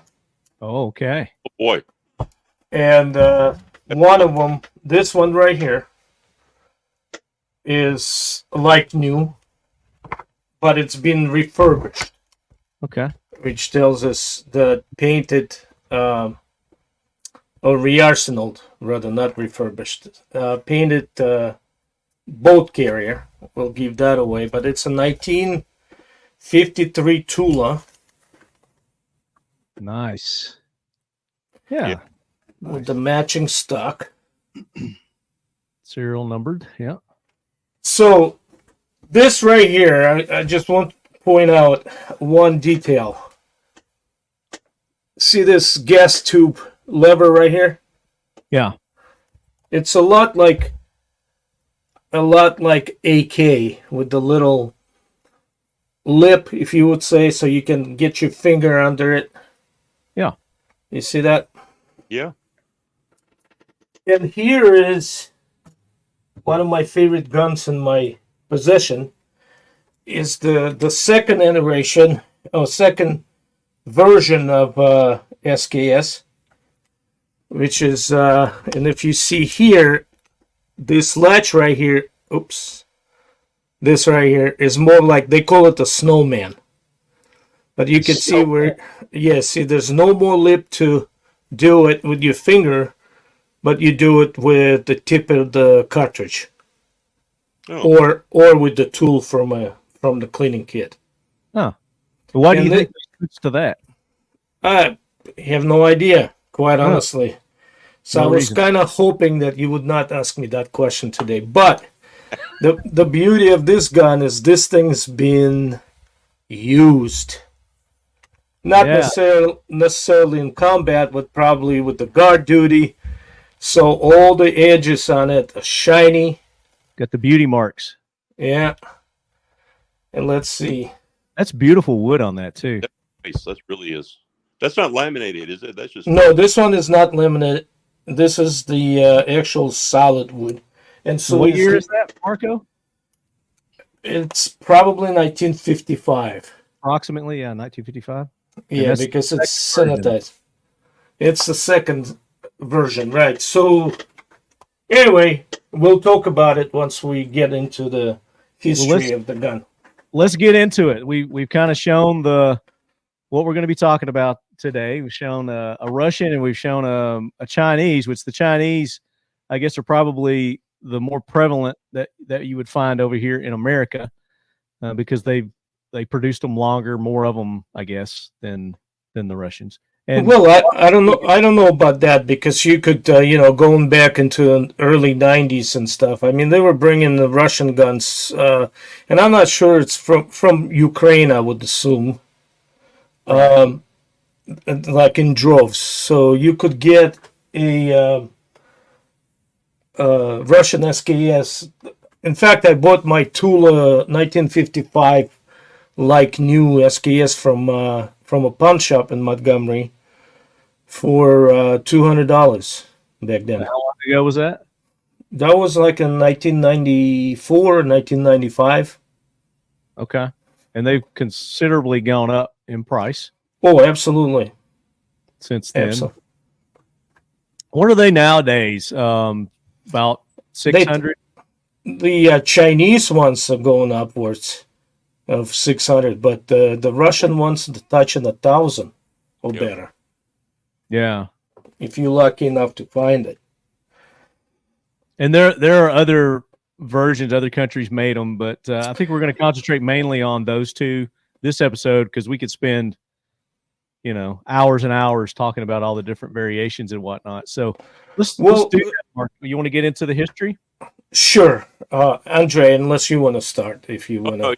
You're the expert. What I know about the SKS, I just know that it was made Guys, they had the intermediate round was the way to go, and they went at 10.62 at 39 was like the round that the Russians wanted to go ahead and use, and then they said, okay, the first rifle that used the 7.62 by 39 was the SKS, and then after it was in service for a while, then they said, well, it's really good, but it's not fully auto, and our battle fighting strategy is like we need to have fully auto weapons, and so that's when Kalashnikov's design bumped it, and so its operational lifespan in the Russian army was relatively short, and because it was superseded very quickly by the AK. But for intermediate round, it was a great start, and it's because at the time the Russians were still in love with the 7.62 by our 54R, and going to the intermediate round to them, I'm sure, was about as traumatic as possible. Well, work on intermediate cartridge. A lot of people think that the Russians first start capturing those Sturmgewehrs or whatever in 1943, and then they said, let's make our own, intermediate cartridge. In fact, the intermediate cartridge, or let's say less impulse, lighter rifle cartridge, was actually suggested by Fedorov back in 1905. Yeah. And the test started with the basis of his, hypothesis was the copious amounts of Japanese 6.5 Arisaka rounds that the Russians captured during the disastrous Russian-Japanese War in 1905, where Russia managed to lose just about all of its navy, including the Baltic Fleet, the Northern Fleet, and Black Sea Fleet, all in naval battles with Japanese. And so he proceeded to design his first automatic rifle called the Fedorov Automat in 1916, which was produced for Russia in the small quantities, but for smaller countries, in ample amounts, like a 400,000 or something like that. But because they were very effective. I mean, those automats troops liked them, and however, the two things contributed to not developing it further is World War I and the lack of a Russian manufacture of 6.5 ammunition. So Tsar didn't want to finance the construction of another ammo plant just to supply that type of ammunition, And when the Bolsheviks toppled, well, actually, when Tsar Nicholas abdicated in February 1917, and then, which followed by October revolution, Bolshevik revolution, Bolsheviks just didn't have the money to continue to produce an expensive weapon. So that kind of died out, but nevertheless, after the Soviet Union industrialized and in the 30s was becoming the industrial power, they revisited the possibility of developing an intermediate cartridge, something lesser of 7.62 54 or a full rifle cartridge. And of course, in that effort, they wind up selecting the Tokarev high velocity pistol round, which is 7.62 by 25, and developing a bunch of weapons able to shoot it in full auto, creating what they call a thickness of fire that was necessary for infantry squad to create. So it was a machine gun, SVT, semi-automatic SVT rifles, and then a bunch of those are PPDs and PPSHs. That was the armament of a Soviet squad going into World War II. They were in process of rearming, and then, of course, the World War II happened in Great Patriotic War happened in June 22nd of 1941. So the armament effectively rearmament didn't happen. However, the idea of an intermediate cartridge started way before the World War II. So now moving on, there's a reason why it takes time to develop the cartridge, right? It takes time to design it, design the powder, the projectile, the casing itself, the whole 9 yards to create the actual cartridge. And so it's multiple people involved in creating it, a team of designers. There's a reason why 7.62 by 39 cartridge is called M43. Right, so it was adopted as a cartridge in 1943, which means it probably took them a couple years to come up with that particular design. So now that they have a cartridge, they in 1944, actually in the end of 1943, they announced a contest, like a tender, right, for competition, to design 3 weapons for infantry squad. So what did the infantry squad, Russian infantry squad, or Soviet rather, used back then? So there was fully automatic subguns like PPSH, or they call it an automat, right? Mm-hmm. Then there was a carbine, which is M38, and then later M44 carbines, which is the Mosin carbines, which is a great gun, but it kicks like a freaking mule.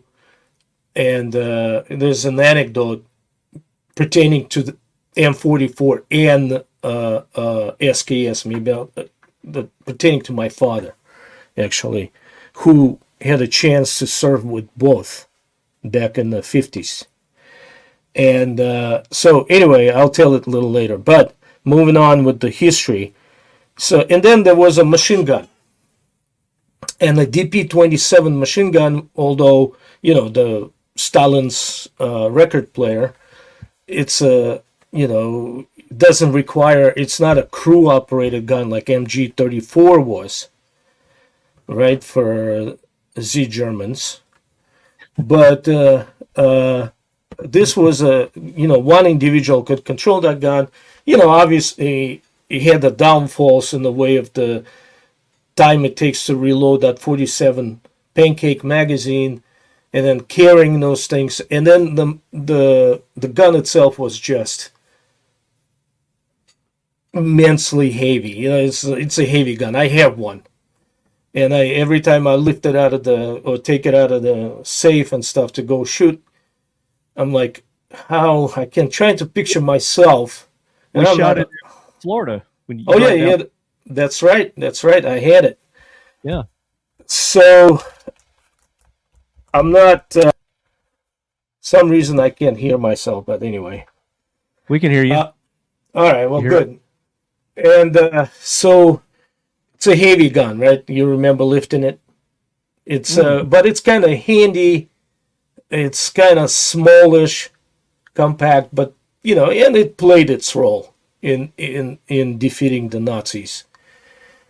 So anyway, the contest was issued for developing 3 guns at the same time. It was automat, or the main battle rifle. It was a carbine, and it was a light machine gun, all chambered in 7.62 by 39. And as we all know already, that in 1947, the AK was adopted as an automat, as a battle rifle. But prior to that, RPD-44 was actually developed by Degtyaryov. And a lot of people like that gun. But so it's a belt-fed, had a 100-round, you can't really call it a drum magazine. It was more like the belt holder, right? That cylindrical thing hanging under there. It was also a little piggy. It was kind of heavy, but it was extremely reliable. It did not make a lot of people say, oh, some prototypes were in the war. No, they weren't. They were not in the war. But it was, in fact, adopted and approved at the end of 1944, hence the RPD-44. And then, of course, there was an SKS, Simonov design for carbine, which is SKS-45. Now, the SKS-45 design, its prototypes were actually sent to frontline troops, and they were not chambered in 7.62 by 39. They were chambered in 7.62 by 54R. So basically, Simonov actually had a AVS 36, like a full-size semi-automatic rifle, which he borrowed a lot of design features and placed them on the SKS. And so they were sent to some northern front or something like that.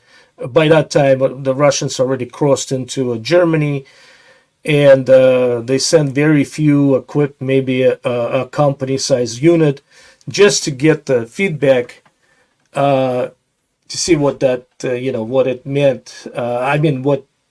Just to get the feedback from the troops. And actually, based on the feedback, the troops, they basically rendered that particular company useless. And they quickly removed them from the battlefield, and that was the end of it. But in 1945, the SKS design gets approved and adopted by the Soviet military. Now, I guess I'm going to have to start with the my father's anecdote. Okay. So I took him to Civic Center Gun and Knife Show that we had, seemed to be like every other month in Montgomery. And my father was visiting at that time. And I took him, and I thought it was a unique opportunity, right? So, and remember, it was a time of milk and honey, or I should say, time of all kinds of Mosin and SKSs in the country, right? So we're walking by between those tables, and I see the table is just full of M44 carbines, like maybe 10 of them laying there. And, wow. and my father and I walking, and I'm closer to the table, so I keep on yanking on his elbow, and I said, Dad, look, it's the gun you served with. And my father literally didn't react to any of this. He kept on going with this stoic face, with like a granite or marble face, and just going right by, didn't even turn. And And I thought it was strange. I was like, okay, whatever. Maybe he didn't hear me or something. And then we come up to a table, literally maybe a few couple vendors, further down the aisle. All of a sudden, there's like a bunch of SKSs. And my father immediately, like a freaking magnet, went and touched himself to that table and picked up the gun. And all he could say was like, "This is the machine. This is the machine." Like referring to like a Zinger sewing machines that was considered to be the measurement of mechanical achievement. Like it's the pinnacle of a mechanical design, right? Yeah. A machine, and he starts just holding it and stuff. So that's when I realized I gotta go and buy one, just so he can shoot it when he comes. So I asked him later that day, maybe the next day. I said, "What was that? I mean, you didn't want to look at the M44?" And he goes, "My first 6 months," and he served on the island of Sakhalin there, north of Japan. And he goes, "I was in charge of sighting in all of the regiment, and it was anti-aircraft missile regiment carbines. And it was traditionally, carbines were designated for like artillery crews, for anti-aircraft crews and stuff. That's why that contest had the carbine segment in it. And so he cited those M44s. That was his job, to go to Armory and sight them all in. And, they got those epaulettes or shoulder boards, right, in the military. And the Russian ones, is closer to the neck, had a little brass button. And he says that freaking button was flat as a pancake against his clavicle from those freaking M44s shooting that. So he originally was going to serve 2 years mandatory service, and then when they already took him off the island into mainland by Baikal Lake, and they were ready to pack their stuff and be discharged, they threw in another year on him. So they just announced, like, yeah, you might as well just unpack. And the units on the mainland were already being rearmed with SKSs. And so his gun that he finished his service with and served for a year was an SKS. And he, in contrast between the kick and mule and the gentle touch, almost velvet touch of a SKS recoil, he obviously fell in love with the gun. My husband is always trying out new gun cleaners, and I'm telling you, he's never landed on one until My now. husband is always out shooting, which means he always has to clean his guns. And one of his favorite things about this specific cleaner is that it's a cleaner, lubricant, and protectant all in one. So instead of wasting hours on hours doing each step on its own, he just uses Seal 1 CLP Plus, and he's done all together. It has gotten them so squeaky clean. I mean, look at that dirt. We're obsessed, and you will be too. Go to the website to check them out. But I guess the best way to address the development and then SKS service life is dead on arrival. So the SKS adopted in 45 start trickling into the military about at the same time as the AK-47 started to come in. It was rendered useless. And the reason for that is obvious. I mean, anybody that deals with the modern guns, and the SKS, the AK was lighter, smaller, niftier. There's a folding version of it. It had detachable magazines that held 30 rounds instead of the 10 rounds, and then the stripper clip fed internal magazine. And it was the SKS was really marginally more accurate than the AK. And the good shooter with AK could probably score a better, same scores shooting an AK versus the SKS. And though it's easy to fall in love with the design and the configuration of SKS and overall feel. I mean, when you pull that bolt back and it just, oh,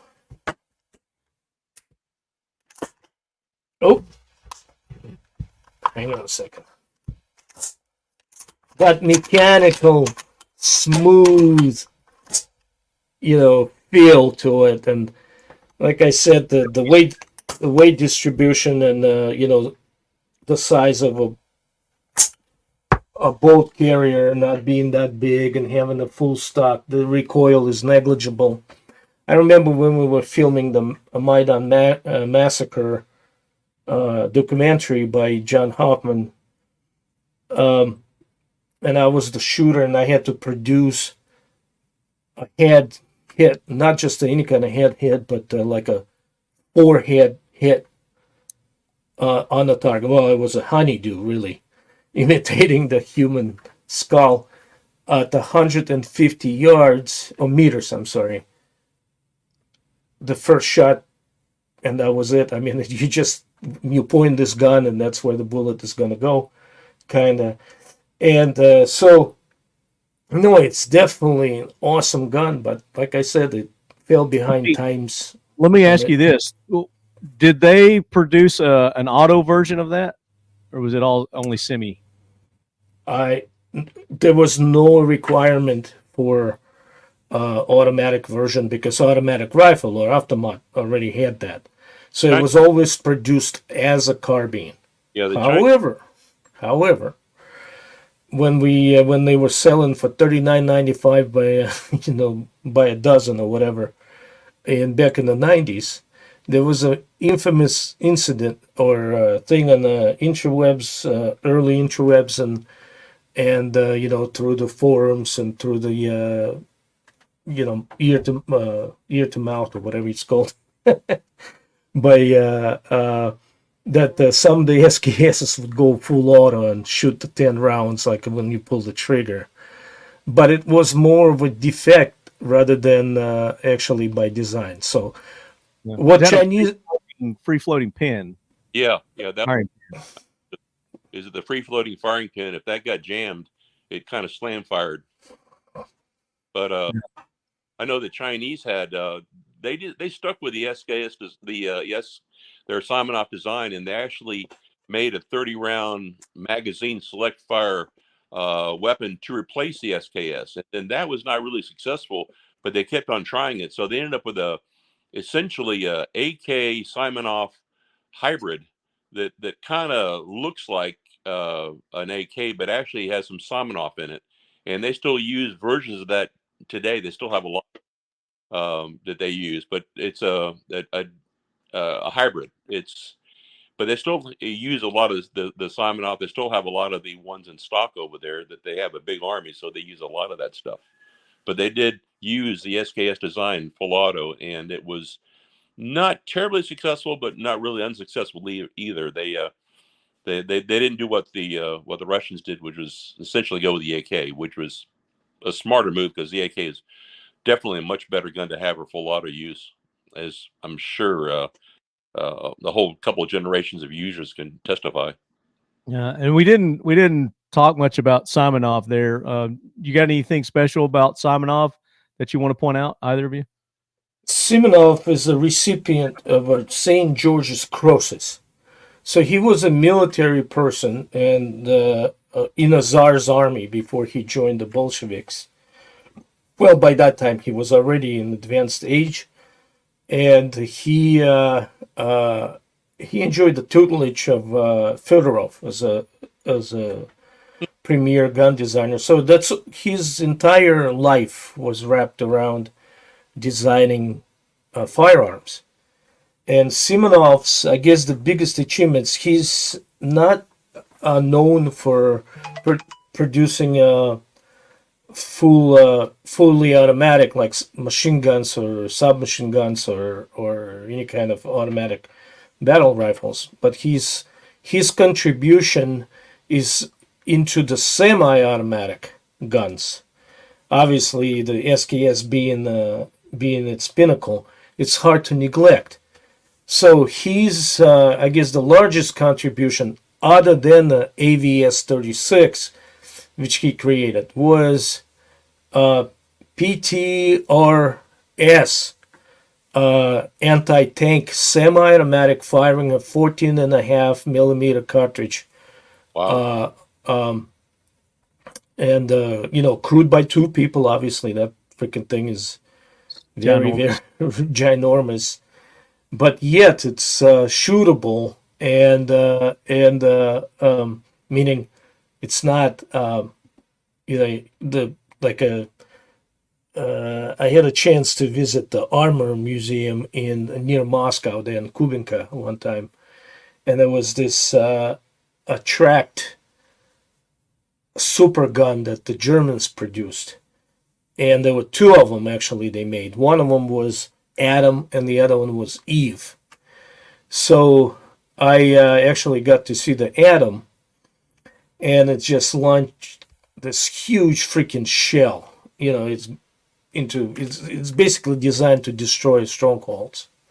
But it took like a week to prepare it, or something like this. Crew of 1,500, and the person who pulled the trigger on that gun was either dead. Dead guy after, died in the process, oh my God. or was mangled beyond fixing. So the invalid.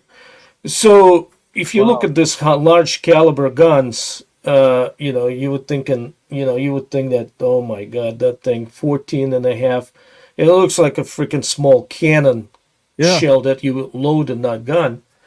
But in reality, because of the way that the balanced automatic system, with the heavy, parts moving here and there, and the heavy barrel, the mass of the receiver and stuff, a lot of these factors actually affect the recoil in better, towards better. Yeah, look at those shells right there. Good They're Lord. huge. So, but this thing with those Panzer 3s and Panzer 4s, this thing will go all the way through without even stopping. And if you would, later on in the war, when they had to introduce the Panthers and the tanks and the Tigers and the Ferdinands and all this, just fire at at that point, the Russian soldiers already knew where the soft spots were, and mainly fired at the tracks just to stop them from moving. And then after that, they would just, grenade it to death or something, or have something else. Or have a 45 millimeter anti-tank cannon just destroy it. But yeah, that was his large contribution towards the victory. And shortly after the war, SKS was his pinnacle. He participated in other designs. He wound up working for a long time in the various designers bureaus.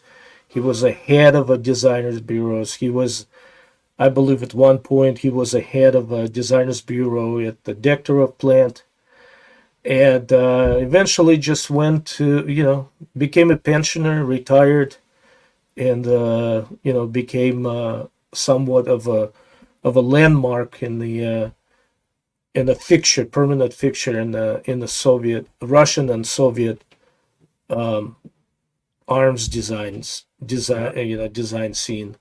Now, this came out before, obviously, the SKS, and from what I've read on the history of it, he took this and he scaled it down, and that's how they got the SKS.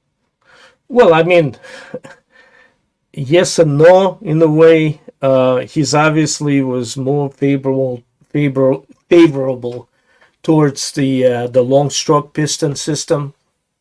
I'm sorry, short stroke system. So dealing with the smaller bolt carriers. He also had his own design of a tilt lock block bolt. And so, I mean, he kind of carried through his designs even from the AVS 36 to PTRS to SKS, and it just, when people saying that, oftentimes, especially when pertaining to AK, oh, Kalashnikov stole this and stole this. There's only so many ways you can skin the cat. Yeah. Okay. And if you look at anyone or any gun design, right? Maybe those guys in the 19th century had to come up with the original designs of semi-automatic or automatic weapons. But after them, everybody else just freaking copied their shit, because there's only one. There's nothing wrong with that. That's how you make better. Is you take the best of this, and you take the best of that, and you combine a whole new animal with that. And it's not. It's different than, like, let's say TISA took the original 1911 A1 design and then copy it to the T, and then release pretty decent gun, by the way, for the shooters of 1911 A1 type pistol. Great option, but it's totally different. It's not like you're doing it, but everybody else stole, and I'm talking about everyone else. The Sig Sauer, everybody who's making semi-automatic pistols stole John Browning design. Every one of them. Tilt barrel, floating barrel, and so on and so on. So you can't really say that. But Simonov, ever since he came up with his own tilt lock, tilt bolt locking system, then he carried it through his three main designs that he participated. He stole it from himself. He stole it. If you want to call that stealing, right. But like I said, like, you take this gun right here, and then you can sit here and just kind of like do your play with yourself in a way with the bolt. It just freaking buttery awesome. smooth. Buttery smooth, yeah. So anyway, that's my story, and I'm sticking to it. So later, the Russians then realized that they got a better rifle that they wanted to issue to everyone, which, obviously AK. Kalashnikov. And now they have this awesome design that they can get some kind of profit out of it. They start releasing the licenses to just about anybody who wanted it. And SKSs were done in, as we know, in China. I'm not sure about the Korea, if they did it themselves. The Chinese supplied those. Albania, kind of interesting variant. And of course the Yugoslavians. Before the relationship of Soviet Union and the Federal Republic of Yugoslavia kind of went south. So, which Russia never sold them or afford them a license to produce AKs. The SKS was the last gun that they produced. So, that was Soviet design. And so all those M70s and PAPs and 92s and all that stuff, yes, it is copied of a Soviet design, but it was actually copied kind of without the knowledge of the Soviets. So they took it and they think they improved on certain things, and then that would be actually theft. That's stealing right there, because they didn't have. Yeah, but it's not like it's affected the sales of a massive weapons manufacturer such as Soviet Union. So, and they copied them off of a couple Albanian border guards jumping the wire into Yugoslavia, and then going around in Africa and buying 2,200 of those things from a friendly African nation. So anyway, yeah, that's the story of SKS. SKS did go through one I guess, stage of improvement. And I think one detail I already mentioned, one little feature of a gas tube latch, but there's other things such as machine grooves to just get some of the weight off and things like that. If you, although the parts are interchangeable. Are you talking about the Russian models? Yeah, Russian models. Okay. And the Chinese model is a second version of Russian SKS. Now, Chinese, before that, got a license for M44 that came with the spike bayonet. And so they decided to keep the spike bayonet on their SKSs. Let's talk about the bayonets a little bit. Okay. As far as the design and whatnot with the bayonet. It's just kind of the spike bayonet design. I know you're big into bayonets. You got a lot of different bayonets. Marco. I do. By accident. It just happens that way, sometimes. No, I mean, when I was kind of like positioning myself as a gun collector and, contributor or anything. And I figured, if the gun that was issued with certain things, and it just so happens the bayonet was one of them. Mm-hmm. So I figured to every gun I can have in my collection, I'll have if it was issued with bayonet, I'll go and buy it. And I did it. So I collected the bayonets, not because I somehow, lose my sleep over edged weapons or anything. It just by proxy, I wind up collecting so many bayonets. Sure. So show the bayonet on the one you have there. So the Russian bayonets, and there's a myth that Russians actually had the spike bayonet. They didn't. They always had this thing. And this goes back to the designs of Simonov and Tokarev bayonets for their automatic, semi-automatic rifles that they did. And in a way, you would think that maybe because those other bayonets, you could use it to open a freaking ration can or something, because It was just a big knife.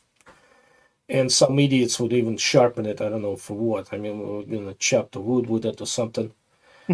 But this thing also follows it the blade pattern, but it's almost like rounded edges.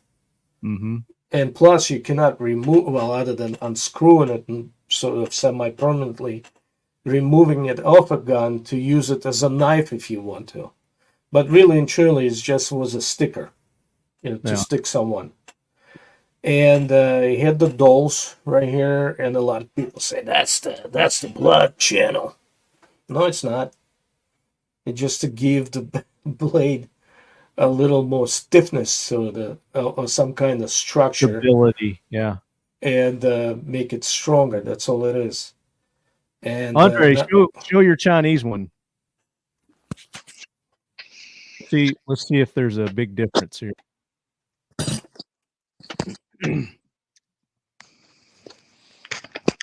Don't cut yourself. Don't poke your eye out. Don't poke your eye out, Andre. Yeah. Now this is more of a spike. It's got a very funky tip to it. It's not exactly a. It's like a screwdriver. Yeah, it's interesting, but it definitely would. What I heard was that the reason it was supposedly that strange shape was because it left a very jagged wound channel, and it was like hard to heal. So if you get stuck hard to repair, yeah, if you get stuck with a knife blade, it heals pretty good because it's a slice. Get stuck with something like this, and it just leaves a jagged wound channel all the way to the bone. It's like it's more of a tool than anything. Yeah, I don't know. A famous non-ever defeated Russian general and then became generalissimo, Alexander Suvorov, called a bullet dumb, and the bayonet is the thing. you know. So kind of like I'm talking about end of 18th century, beginning of 19th century, where you fire a shot and then you charge with the bayonet. Right. But getting stuck with the bayonet, I don't think you think about healing afterwards in any way. But I think that would be something that'd be terrible. But it's just one of those things where it's stuck on your rifle. You can't do it for anything but sticking somebody, which you're probably never going to do in your entire lifetime as a soldier. But you sure can use a knife in your belt. So I think eventually the soldiers realized it's better to have something that's detachable that you can actually use to open up ration cans and hack up wood than something on your rifle that all it does is give you additional couple pounds of weight. Right. Yeah, I mean, immediately it was rendered useless. But see, Chinese, because they they established manufacturing of those blades for M44 rifles. So they already had a tradition producing those pig stickers and stuff, and then they afterwards drifted them onto the AK-47s versions that they produced, so-called the trifolder and whatnot. And well, the Chinese love to have their propaganda pictures of guys running around with the SKSs with their bayonets out, looking really tough. But it's like, well, bayonet charges. There's a reason why they stopped. It's not really something that you do twice. You might be able to do it once, but not twice. But I mean, we know there's a recorded bayonet charge in the Iraq War. Yes, with the British. No, with the Marine Corps, United States Marine Corps. Some lieutenant ordered. The Brits did that one. They actually had a bayonet charge. So yeah, it's still something that's if you're a bad guy and someone comes at you with cold steel, hey, that's tough. We had an episode where we kind of talked about that a little bit. The psychology of the bayonet and the bayonet attacks and the mindset that it had on the opponents in war. Well, it's funny, people that maybe aren't afraid of a gunfight don't like cold steel. A couple of guys tried to teach me how to knife fight, and I said two things will be true if I'm ever found with a dead from a knife wound. Two things will be true. One, the other guy was a better knife fighter than I was, which is a possibility. And two, the guy was a faster runner than I was, because he definitely would have to chase me down to stab me to death, because I'd be running like a bat out of hell. Run away from a knife fight. Oh yeah, when it comes to cold steel, that's something that I'm like, nah. That's to me, that's scary. I'd rather get in a gunfight than a knife fight. Yeah. Let's do this. Let's go to listener questions now. Unless there's anything else that either you want to add before we get into the questions. We got a lot of questions. I have a question for Marco. Oh yeah, I didn't study for this. No, I just the 7.62 Mauser and the 7.62 Tokarev are almost identical. Are they interchangeable? Yes and no, meaning you can, and it's the Mauser round is not 7.62, it's 7.65. So if those 300ths of a millimeter make a difference, but it's definitely the Mauser round was taken for, it's copied by the Russians, but they decided to stay with their so-called 3 lines caliber. 3 lines referring to the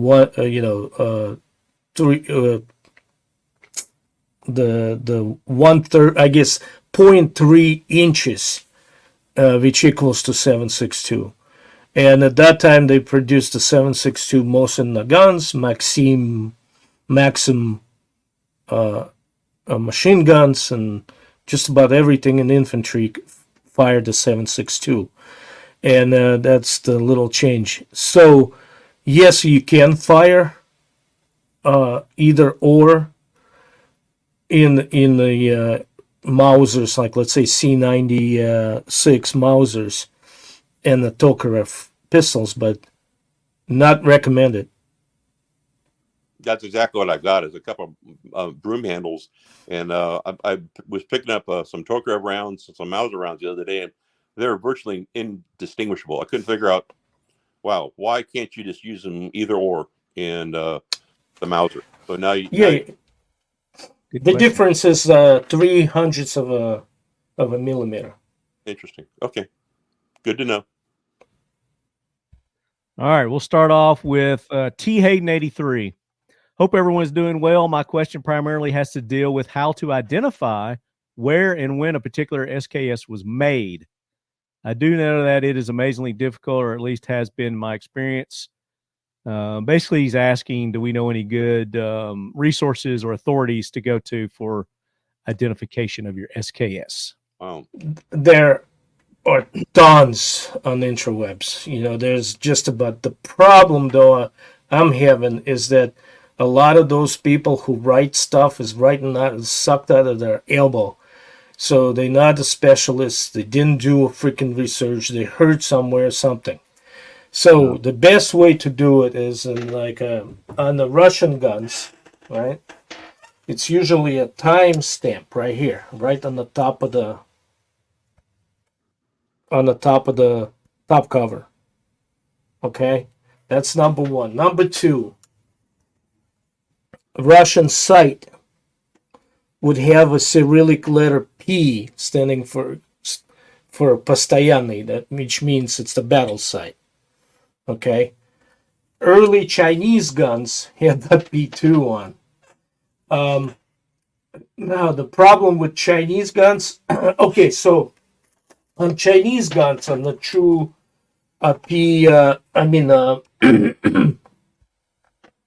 Model 56, you would have right here, instead of serial number, you might have a serial number, but you would also have 3 or 4 kanji, so Chinese characters, right over here. Hold yours up, Andre. Yeah, I'm looking at mine now, and that's exactly. I've got all kinds of writing on the side of the receiver. Yeah, like you said. Is that Chinese writing on it? Yeah, it's got Chinese markings up here, and it's got a couple series of numbers, and then the serial number, and then it's got Norinco down here, and kind of like the logo. The Norinco is a North China import company, so they were just basically a commercial arm of a Chinese defense production industry. Right. So the factories that actually made them would be like 26, 66, which would have a markings like a triangle with the stylized 20 and 6 in it, or a star, and it would say 66 in it. And so what about your rear side? Does it have any character right in the middle? Not where the numbers are on either side, but right in the middle towards the end, towards the side itself. On the side itself? Yeah, on the leaf. No, I'm not seeing anything that's got numbers on it. Oh, you see the numbers on it, right? Yeah, see the numbers. 1 through 10. But towards the side itself in the bottom there, is there anything, any kind of character? Nothing that I can see, but it's got that the lever, like you said, it's got the hole in it that you can use a bullet tip to move it around. No, there's no characters I can see. Like this. Let me see if I can show it to you.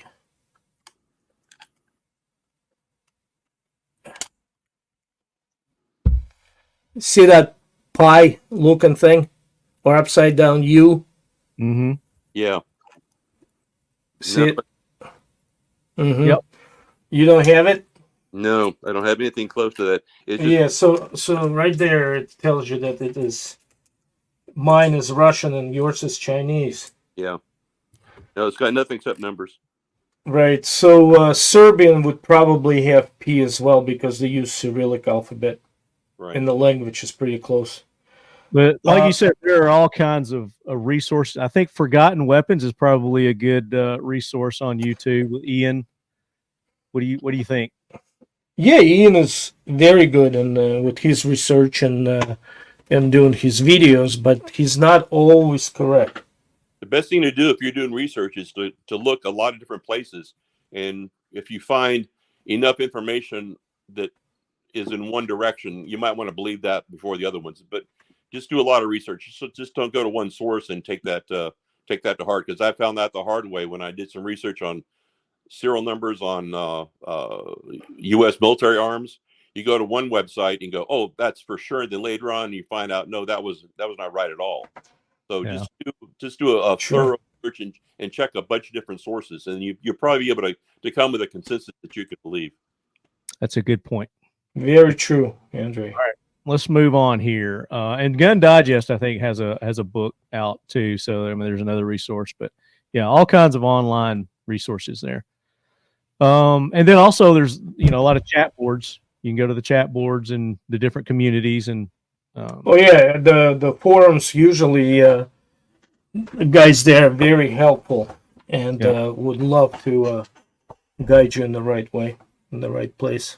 J. Edgar Paradox. He said he sold mine to Rinko SKS and bought a Pioneer Arms 5.56. Very good. Once you go AK, you don't go backwards. There you go. Well, the guy wanted to turn his 5.56 for a vehicle. For a vehicle? Yeah, the CJ's light airborne. Oh, yeah, that's right. That's right. I mean, they are commodities. I mean, firearms are great for trading and bartering. And Her CG23 or Herc G23. No experience with AKS. Can't wait for this episode. Me too. Mustang Perry, are there any strange versions of the SKS that were made for special or specific purposes? Well, you made one for as a grenade launcher, right? Yeah, the Serbian, I guess Yugoslavians built their rifles, all of them, 100%, so they can fire rifle grenades. But Chinese made a paratrooper version, which is shorter barrel, kind of shorter thing, not folding, just shorter. And I think Andre mentioned one of the Chinese versions, not necessarily the prevalent version, but let's say for a particular unit maybe, made a SKS with a detachable AK style, not the SKS with that thing sticking out up front, but they actually accept like a AK 30 round magazines, and that's about it. Yeah, I'm not going to go into TAPCO stuff. You talk about the aftermarket accessory furniture, that crap. Yeah. Tandem on that same line. Tandem Dooley asked, if one were so inclined, what would be the best donor rifle for a Type 56 paratrooper build? I don't know. Type 56. I mean, if you want to do a Type 56 build, yeah. Yeah, good. I wouldn't do it. I mean, it's not something prevalent. It's a rare thing. I don't think it worked right. But the Type 56 is a solid rifle. Works great. The price of it goes up every year. And to make it into something that it is not, I just me personally, but don't listen to me. It's just my opinion, all right?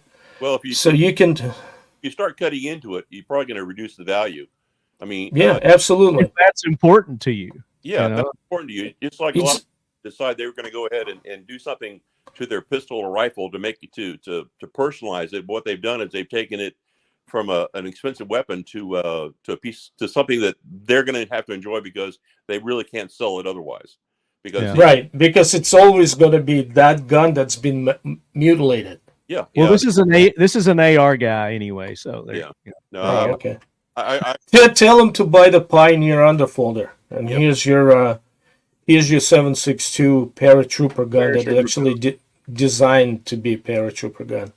The best deal on the market right now. Plus, you use the discount code AK Corner and you get an additional $25 off plus 2 mags. Oh yeah. If you want to go that route, do that. Do it. Yeah, all for it, Nick.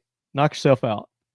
Brett Badal, was the SKS ever offered in other calibers? Well, if you listen to my history lecture, for which I'm sorry, the original SKSs were chambered in 7.62 by 54R and sent to the front to be tested and evaluated, and literally 2 weeks later, they were all collected and sent back. Anthony got Instagram, and we kind of touched on this. Is the PTRS essentially a giant SKS? Kinda. Or SKS is just a miniature PTRS. However you want to look at that.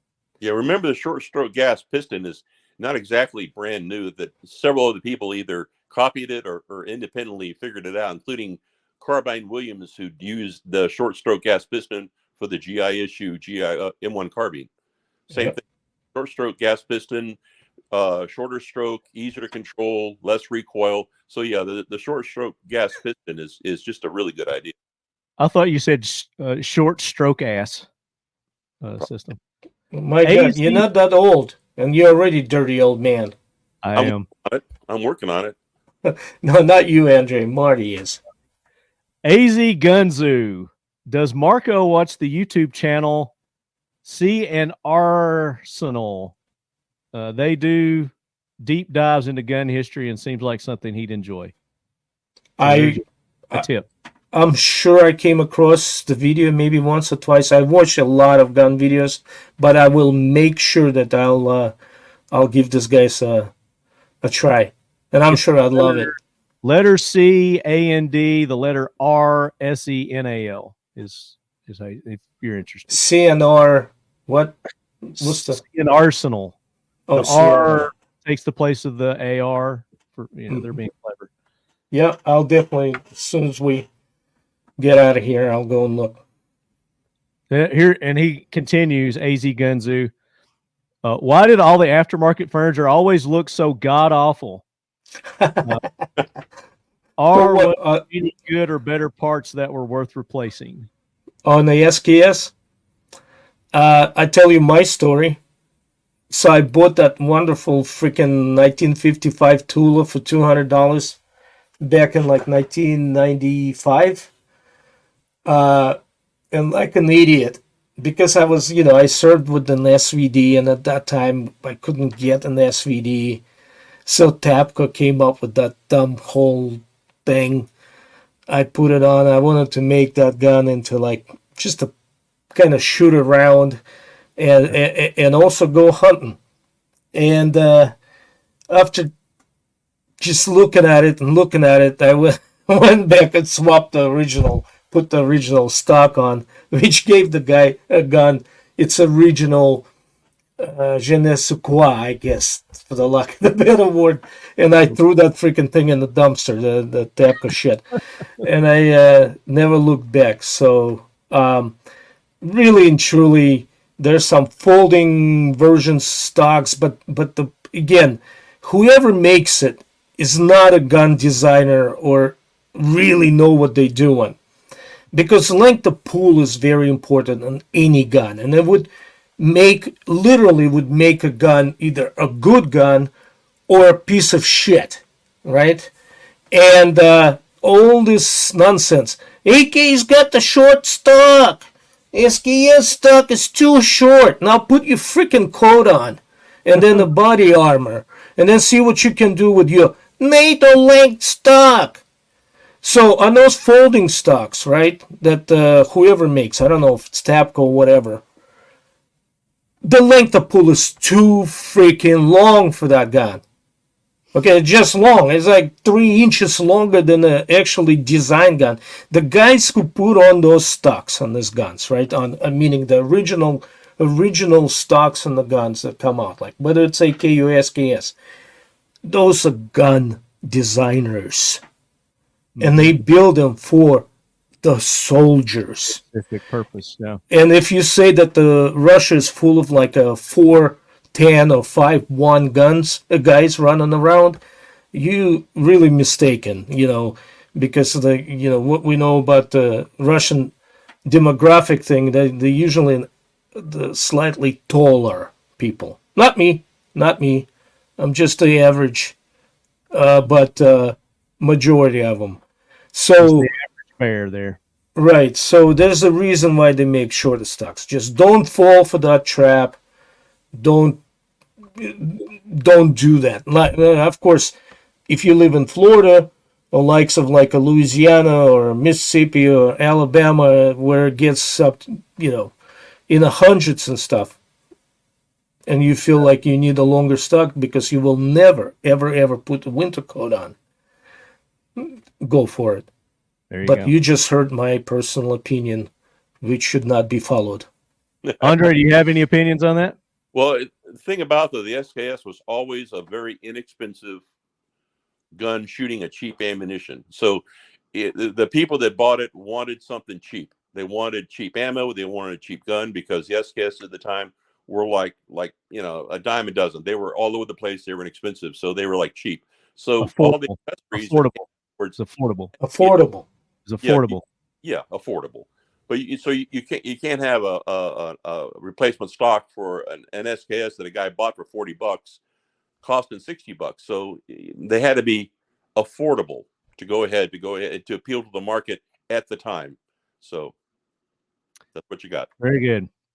Okay, Marco, here you go. This is your monthly bullpup. Don't let's skip that one. All right. Here he is. He says, "Ooh, Marco, they make bullpup kits for SKS, and there's more than two. There's plastic ones, aluminum ones, wooden ones, metal ones, and for once, I agree, none of them belong."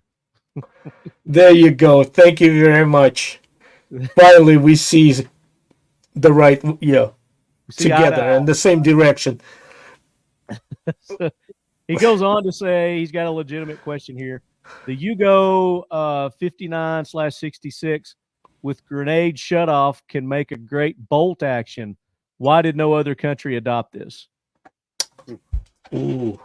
Who knows? We can't speak for other countries. Right.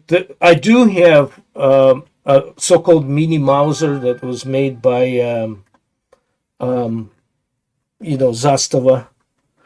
And it's a nice little rifle. It looks like a Monte Carlo stock and stuff, and tiny little bolt handle and stuff on it, and chambered in 7.62 by 39.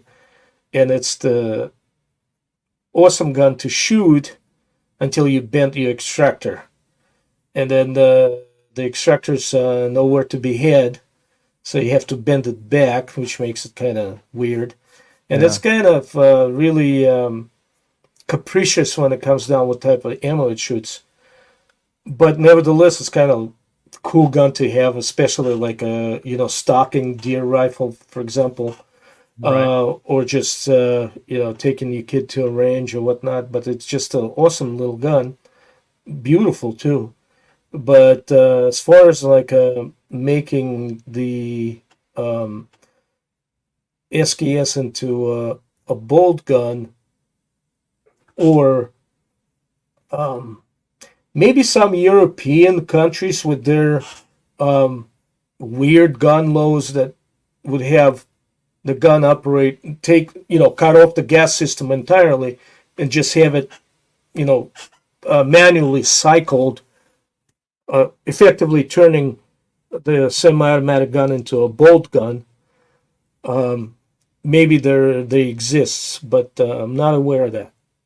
But an interesting question, and it's kind of made me, gives me food for thought. Mm-hmm. So I will look into it. Got your monthly dose there from B. Hurst. B. Hurst keeps on doing it. You want to give him another challenge question? You got another challenge question for B. Hurst? Since he did that last one. Does it have to be about bullpup? It could be anything you want it to. It could be on cars. Motorcycles even. You know a lot about the Ducatis there. Well, in motorcycles in general, yeah. I have two hobbies in my life. It's guns and motorcycles for sure. But they can do some research. Hit him with a motorcycle question, and think about it. Don't hit him with it yet. We'll come back to it. Well, here's one for him. Go ahead. Which motorcycle, in the whole world of motorcycling, won 37 Grand Prix.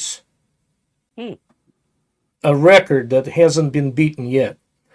And who was the guy responsible for most of those wins? Like the guy who was actually riding the motorcycle? Correct. Okay.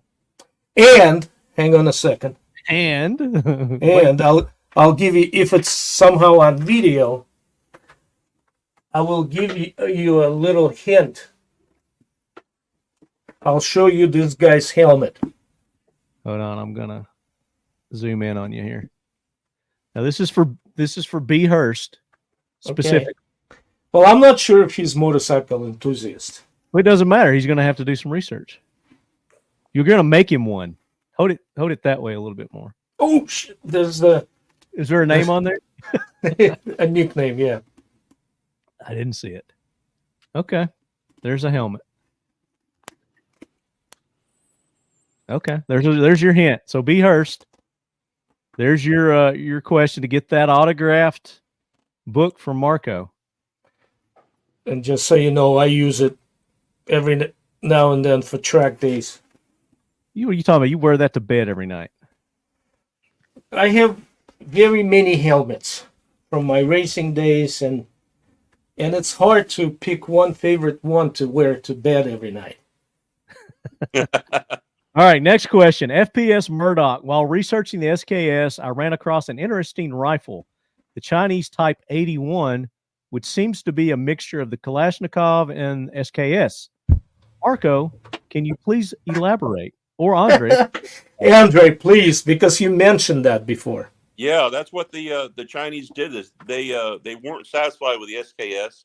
They tried to make it into a fully auto weapon with a 30-round magazine, and they kept on trying variations. So they finally got the one you're talking about, where it's a combination of the two. Why, I do not know. Since if you want to get like an AK, go for an AK. It seems like it'd just be simpler just to adopt the AK, but that's what the Chinese did. Yeah, and so it's a combination of the two, and it's kind of a mix, and it doesn't work. If you're into collecting, it's kind of a unicorn to go after, right? Yeah, it's like, okay, it may be one of those things where there was just some Chinese general that was going to make this work. God knows. They may have the same kind of Pentagon problem that we do, where somebody gets with 4 stars on his shoulder gets a notion in his head. They're going to make it work no matter what. So it's probably the case, but it's not necessarily a very successful design because nobody else uses it that way. Another thing to remember, there was a sour, moment where the relationship between Soviet Union and China actually soured, like to the point of some borderline skirmishes. And that happened when Khrushchev refused to share a hydrogen bomb recipe, his mother's old recipe, with Mao.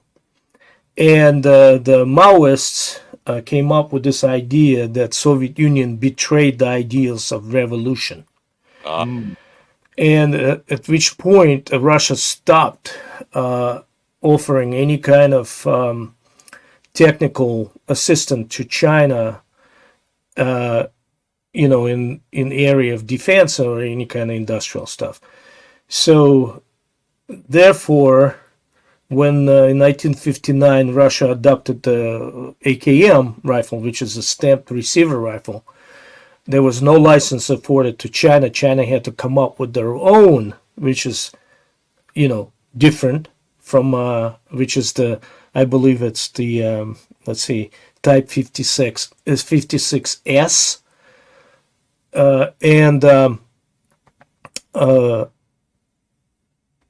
So therefore, I'm thinking that the Chinese industry was already producing a good number, had a great track record of producing the SKSs. So they went with what they know. Yeah. That's what my logical conclusion, so to speak. But then again, I'm not, personal opinion, and you don't have to follow it. Well, that makes sense because I remember at the time that the first users of the AK. Apparently, the Russian soldiers had to go ahead and keep the rifles in bags, so they couldn't. Yeah. And they couldn't be seen in public with them for many years. I mean, they're that secret. Yeah. They were issued with the the tarp like cases and stuff, and which all of my guns have them. Really? All right, next question. Bonafide breed. No questions, just eager to learn more stuff. He wants the leducation. Good for him. Buy his book. Buy the book. Yeah. Buy the book. Learn about AKs. Get his book. Get Marco's book. There you go. Andre, did you write any books? Have you written any books or? No, not yet. I'm working on a couple, but I'm working on it. Oh, let me know when they come out. Write an AK book, because I read yours and said that cannot be equaled or surpassed. You guys I feel like I really look like a little pink piglet over here with all the flashing and everything. But I mean, I try. That's all I'm going to say. I try. Anyway.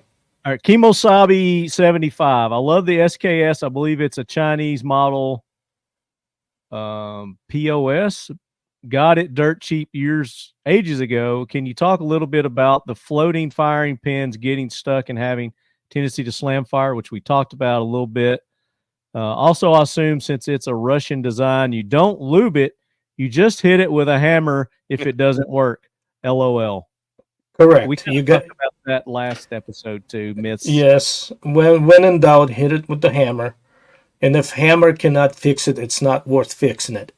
But with the floating pin and stuff, so I would say that we get a lot of guns here, surplus guns here in the United States, and a lot, especially pertaining to Chinese guns, like the recent introduction by, I think it was by Century or somebody.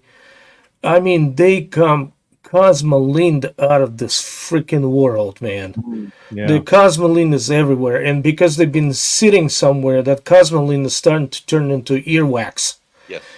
And there's a good chance that those SKSs back in the day when they would slam fire and stuff and go full auto and whatnot, they came in and chances are they packed that channel where the floating firing pin is full of that cosmoline that turned into a wax pretty much and dried up, causing that gun to slam fire. I think so. Because when I got my SKS, I had to go ahead and get that cosmoline out of it, and it took me days, literally days to get it, and still I had to go ahead and find every single nook and cranny. And when I realized it had a floating firing pin, I realized I really had to get in there, get all that crap out of there, because otherwise you're looking for a slam fire. So and like you said, that stuff was like earwax. Had to get that out. I mean, I used toothpicks, I used dowels. I mean, it was amazing. I mean, that shit was everywhere. To this day, it's like I hated that. It does its job. The cosmoline, it does its job. But yeah, it prevents the corrosion. But see, and we have this like all of us gun owners. When we buy a new gun, we want to go and shoot it right away. Well, one thing to remember when you get in the SKS per se, right? So this actually goes to to just about any surplus gun. That's not a new gun. It's a surplus gun that's been in storage. So spend your time, give it a little love. Yeah. Like Andre did with the toothpicks and Q-tips, and use like a kerosene or something to melt some of that cosmoline out. Right. Or the once you get all that cosmoline off, then clean it up with this one. But this is an interesting thing, and I already spoke to it in previous shows. When he said you don't really have to lube it, just hit it with the hammer. I mean, you do have to lube it, but you wipe it down. You take like a paper towel or maybe a clean rag, and you wipe it down. Yeah. So there's no oil residue and stuff, but it's That's just the great that. thing about Seal 1 is this is a dry CLP. You put it on and then you wipe it off. That's Right. So it leaves that microscopic, almost like a micron thin layer of oil also, in the porous, like a ferrous material, so porous. Yeah. So it gets in the pores and stuff. So there's plenty of lube for that gun to function. But if you do have an excessive lube in your gun, guess what? Like in any country that's like rhymes with Kyrgyzstan, all that moon dust and shit, it attaches itself to lubrication, and your gun becomes caked with the abrasive material, right, and it stays there, and that's very hard to clean out. Yeah, and all the oil, all that oil goes down to the lower parts of your receiver, and all it becomes is it doesn't do you any good down there. All it does is collect dirt and carbon. So yeah. All right, next question. Overoiling is terrible. I'm going to read this one just to get Marco's reaction. And we've already gone over this. So, Real DIEHL, Real Deal 1759. Which gun was the main inspiration for the SKS rifle? Did the inspiration come from a domestic firearm that had already been produced, or was it like the AK and draw its inspiration from a German gun? Ouch. Release the hound. Release the hound. Go get him, Marco. Oh. I'm going to go ahead and say whoever posted that, not the question itself, but the statement of about the German gun, may he suffer a flat tire next time he comes out of his driveway. That would be your punishment for that false He's accusation. obviously not an avid listener to the show, otherwise he would not have asked that. But anyway, no, seriously, no, I don't wish any harm or anything. And however, SKS, no, Simonov, like we discussed that, right? Simonov we've already discussed it. Yeah, no need to go. He had two. Let me say this: is I talked to Mikhail Kalashnikov years ago, and was there when somebody asked him that question, and he became very angry. He did not like that question. He did not, and he was very adamant that he had that the Sturmgewehr had very little to do with anything that he was working on. Right. I think we beat that yes. question. Right. I got that from Kalashnikov himself.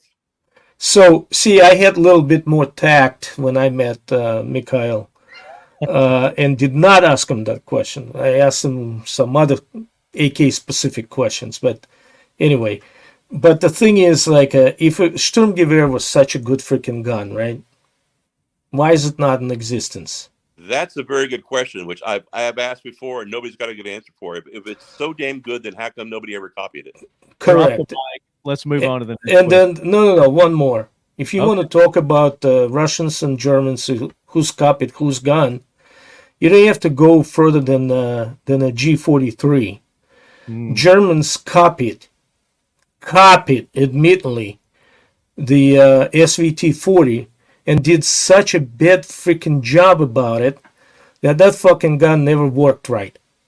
Interesting. And I'm talking about G43 that some people have wet dreams about. It's not a good gun. It's not a good gun by design, and it's not a good gun by execution. It was like an afterthought. They missed the essence of Tokarev rifle.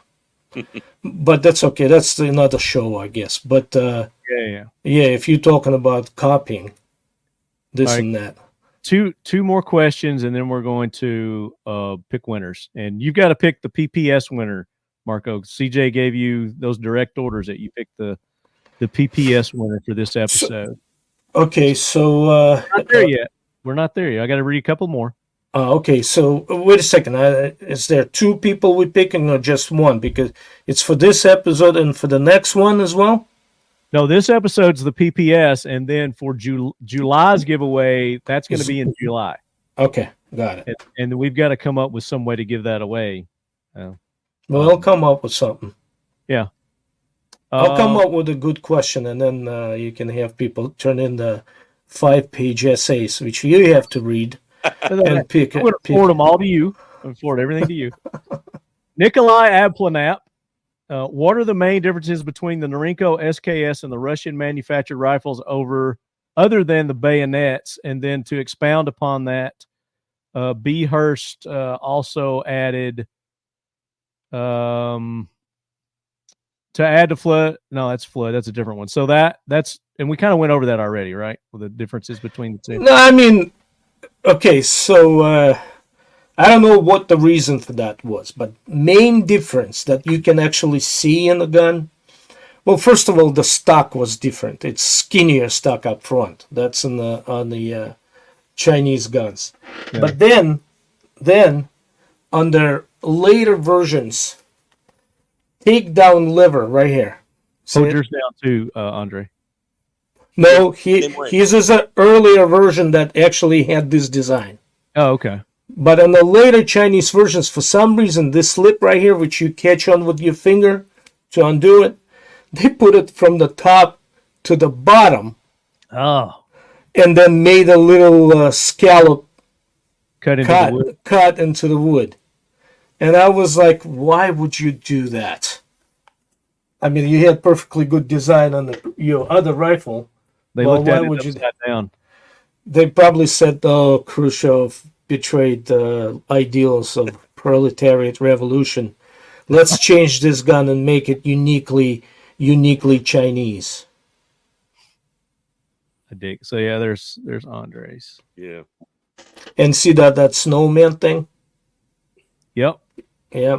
So that's a copy of this later version of a Soviet design. So I mean, Maybe they removed it because they thought it was getting caught on things. I don't know why they would take that off. No, that was it's dumb. DUM. Just dumb. All right, let's see. I think I've got pretty much everyone's questions, but I mean, there's still a few that I didn't read. Bailey Muller 80. Which users of the SKS made the most effective use of it? So I guess basically he's asking who utilized it more. Really?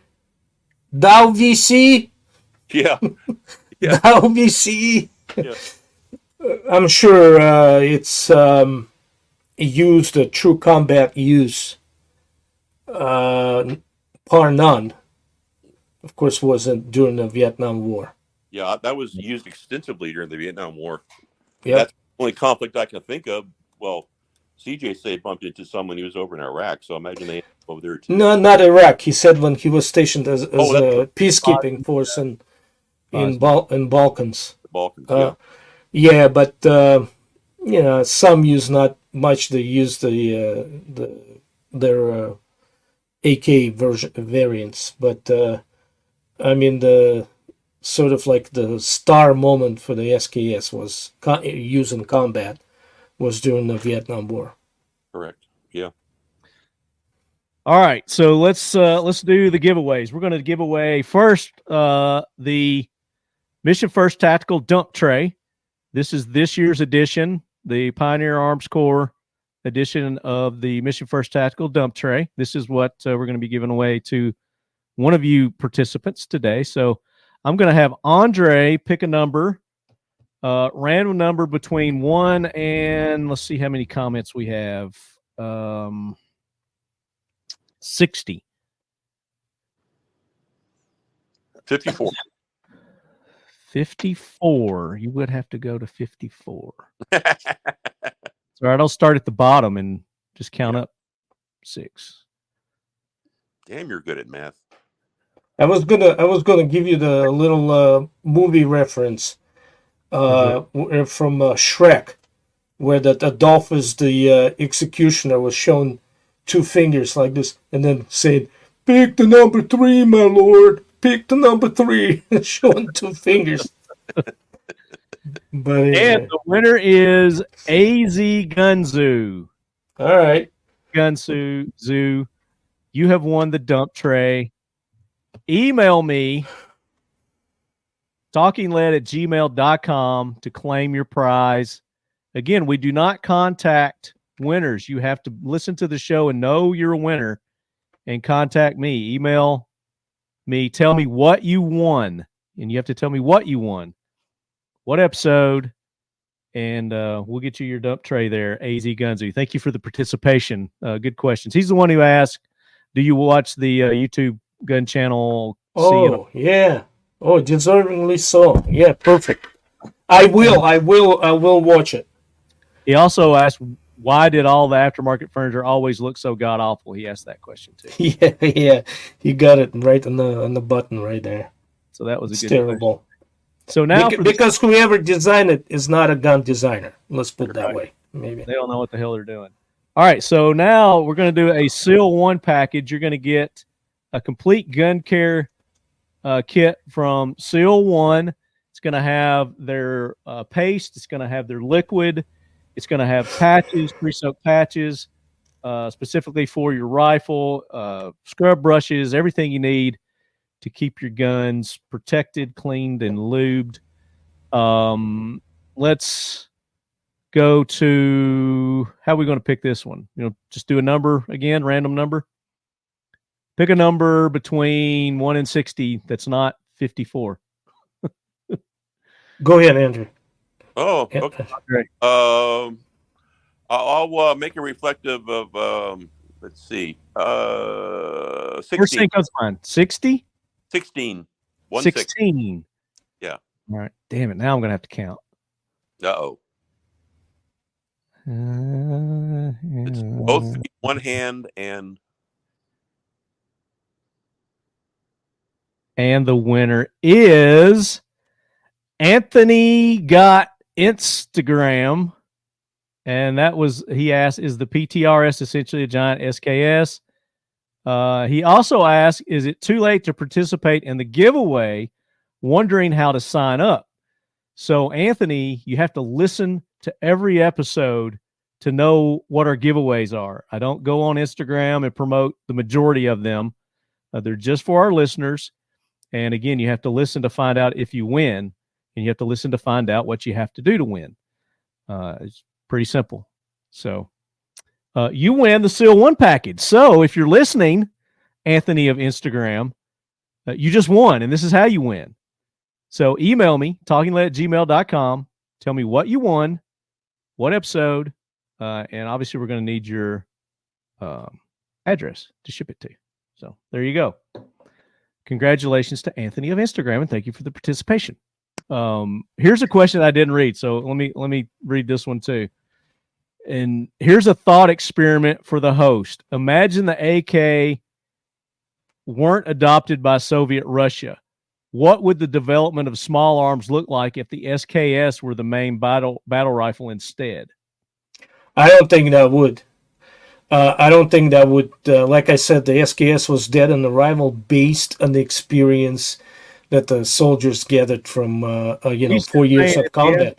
He's just saying if the AK never existed. Never mind, then there would be another automatic rifle that would exist, because a tender was for 3 types of weapons, and one of them was fully automatic or select fire, combat battlefield rifle, which it just so happens by a stroke of luck that the AK is a Kalashnikov actually got that design, because if a Sudayev guy who originally designed the PPS 43 didn't die in his prime, his AS 44 gun would have been the main gun. But basically, the military realized that they needed a full auto or select fire rifle that could deliver thickness of fire, which is measured in how many rounds pass through 1 by 1 meter in one particular time, and as well as be somewhat of a gun that you can hit the enemy with somewhat precision, meaning using sights and stuff, so as a rifle. And so it's just the carbine and was already kind of being right. That's the progression it was headed anyway. So it right, fully automatic gun would have been the gun anyway. Okay. couple of more just to make sure we get everybody eligible for it. The question, and they don't say, hey, you didn't read my question. P-Man 301, isn't the SKS one of the guns allowed for ownership in the communist country to our north, our maple syrup and donut loving neighbors? So he's saying Canada. I don't think it is anymore, is it? Yeah, it is. It still is? Yeah, there's I think there's now 8-round or 5-round limit, something like that. But yes, it is, and they can. Before the Ukrainian dumbassery, they could buy them right from Russia, along with my absolute favorite World War II rifle, SVT-40. SVT-40, yeah. And when you're paying upwards of $2,000 for one, they enjoy the $400 freaking Canadian dollars price sticker for those things for years. Yeah. So yeah, they do have it, and still, still don't know for how much longer because of the Trudeau. Well, I don't know. I don't know what they have elections coming or whatever. Who knows? Flood munitions. What was the purpose behind the attached box mag opposed to the detachable magazine? Oh, that's an excellent question, as a matter of fact. Yeah. You got to realize where these people were coming from when they embarked on the design. They were coming from the World War II. And it just so happens, though, there was a significant number of rifles with detachable magazines, such as AVTs, AVS, and SVT-40s and stuff. That was supposed to be the main rifle if it wasn't for the war. The majority were so-called magazine rifles, which had the internal magazines, such as Mosin Nagant and its carbines. Yeah. And the huge improvement, obviously, was 10 rounds in that box magazine, in the internal magazine. So they thought there was improvement enough for this particular gun. And then, that's the reason. Everything in the most everything in the modern gun design, and I'm talking modern, like post-World War II, derives from World War II. Yeah. And then B. Hurst, to add to Flood's question, can you go into depth about the M and D models that took regular AK mags instead of the silly duckbill mags? Were they ever military or just civilian? That's probably a question for Andre. I know that was one of those things that surely it was not successful enough for the military to consider, because no ever did. So it's a matter of taking an unsuccessful design and trying to force fit something that, if you want to use the AK magazine, what do? You get an AK.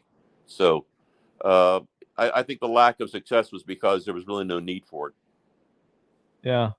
There was one country that actually took the time and they milled it out to make it compatible. I can't remember which one it was. I was watching Ian's Forgotten Weapons, one of his episodes, and he was talking about it on there. But yeah, there you go. Now, drum roll. The big giveaway, the surprise this episode is the PPS. I should have had my PPS handy. Of course, I didn't know he was giving one away. I got one over there. The PPS 43 from Pioneer Arms Corps. I think he said it was the 9mm version, right? Yep. And he may or may not include some extras with that. So you get to pick the winner, Marco, from all the people that participated today. Do you want me to go through any of them, or you got who you want to win?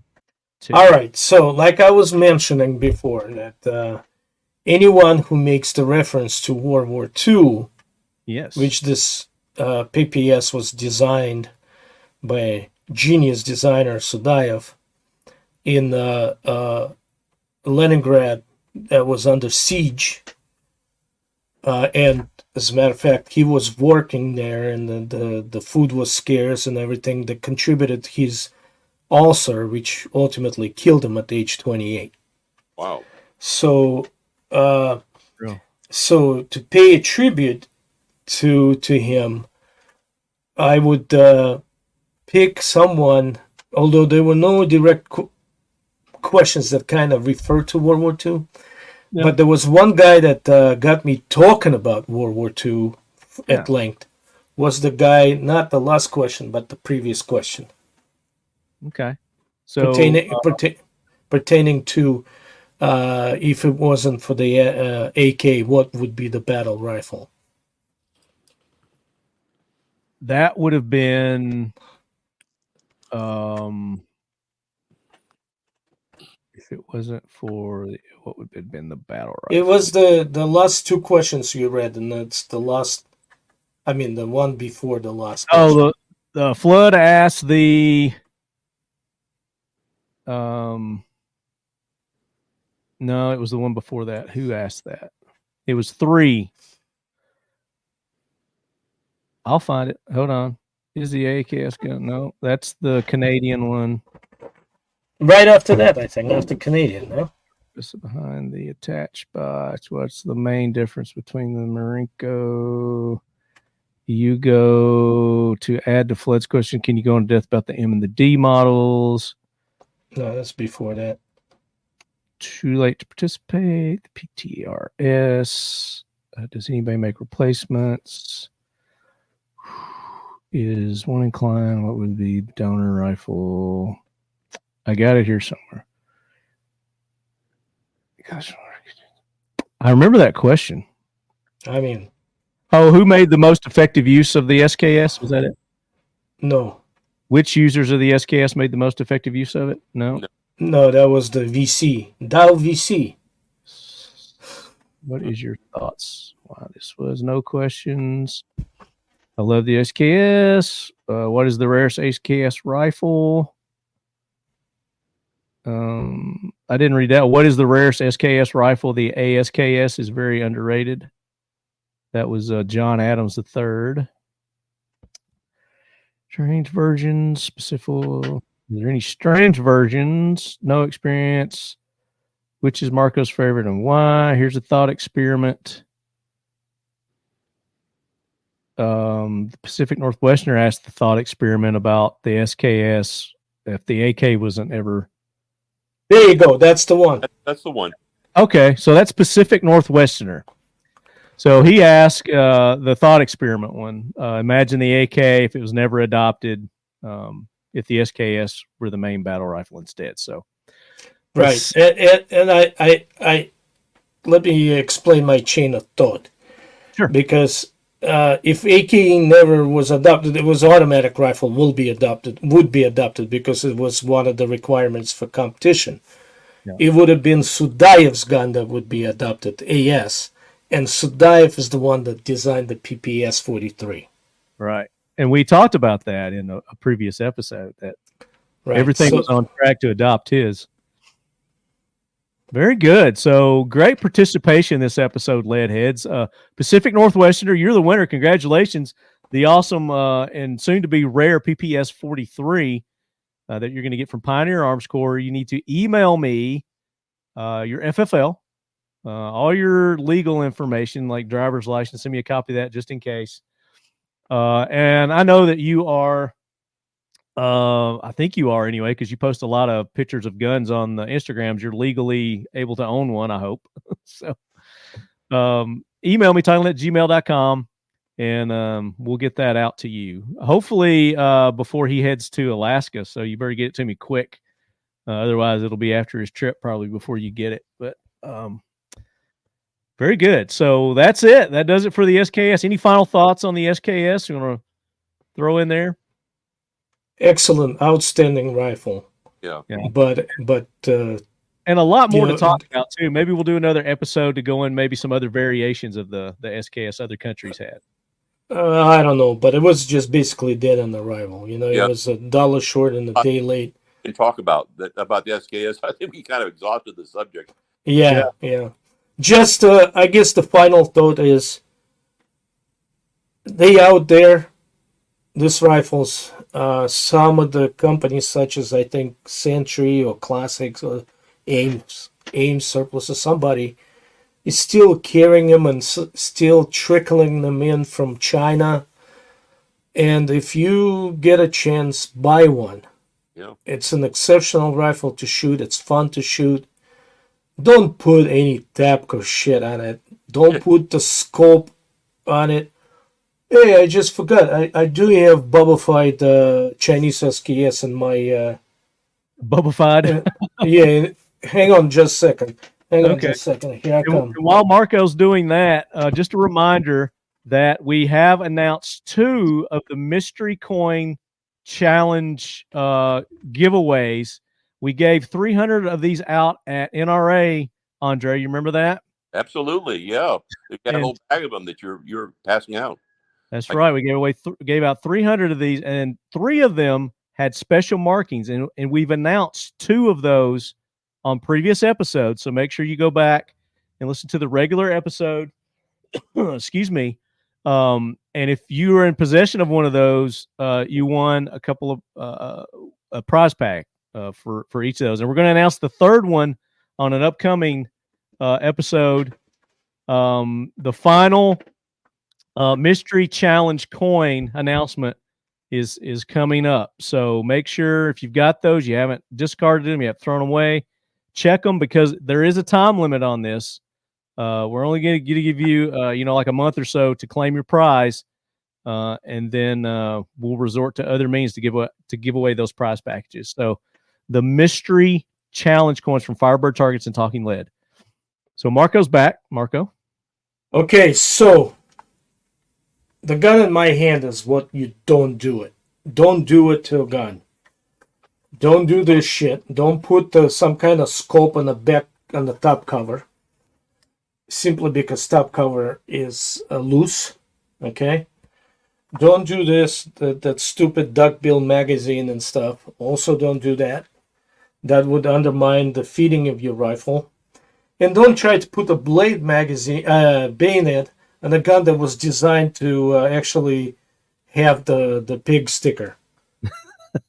So this is the gun that's representative of 3 things that you don't do to your freaking gun. Right here. The 4th one, I love it. The 4th one, don't put Tapco shit on it. So that's another one. However, this design-wise would have been a good rifle. Even has the original sling attachment, that springy thing. Yeah, nice. And remember how I was telling you about how the stock is a lot thinner than on the Russian gun? Yeah, there it is. Yeah.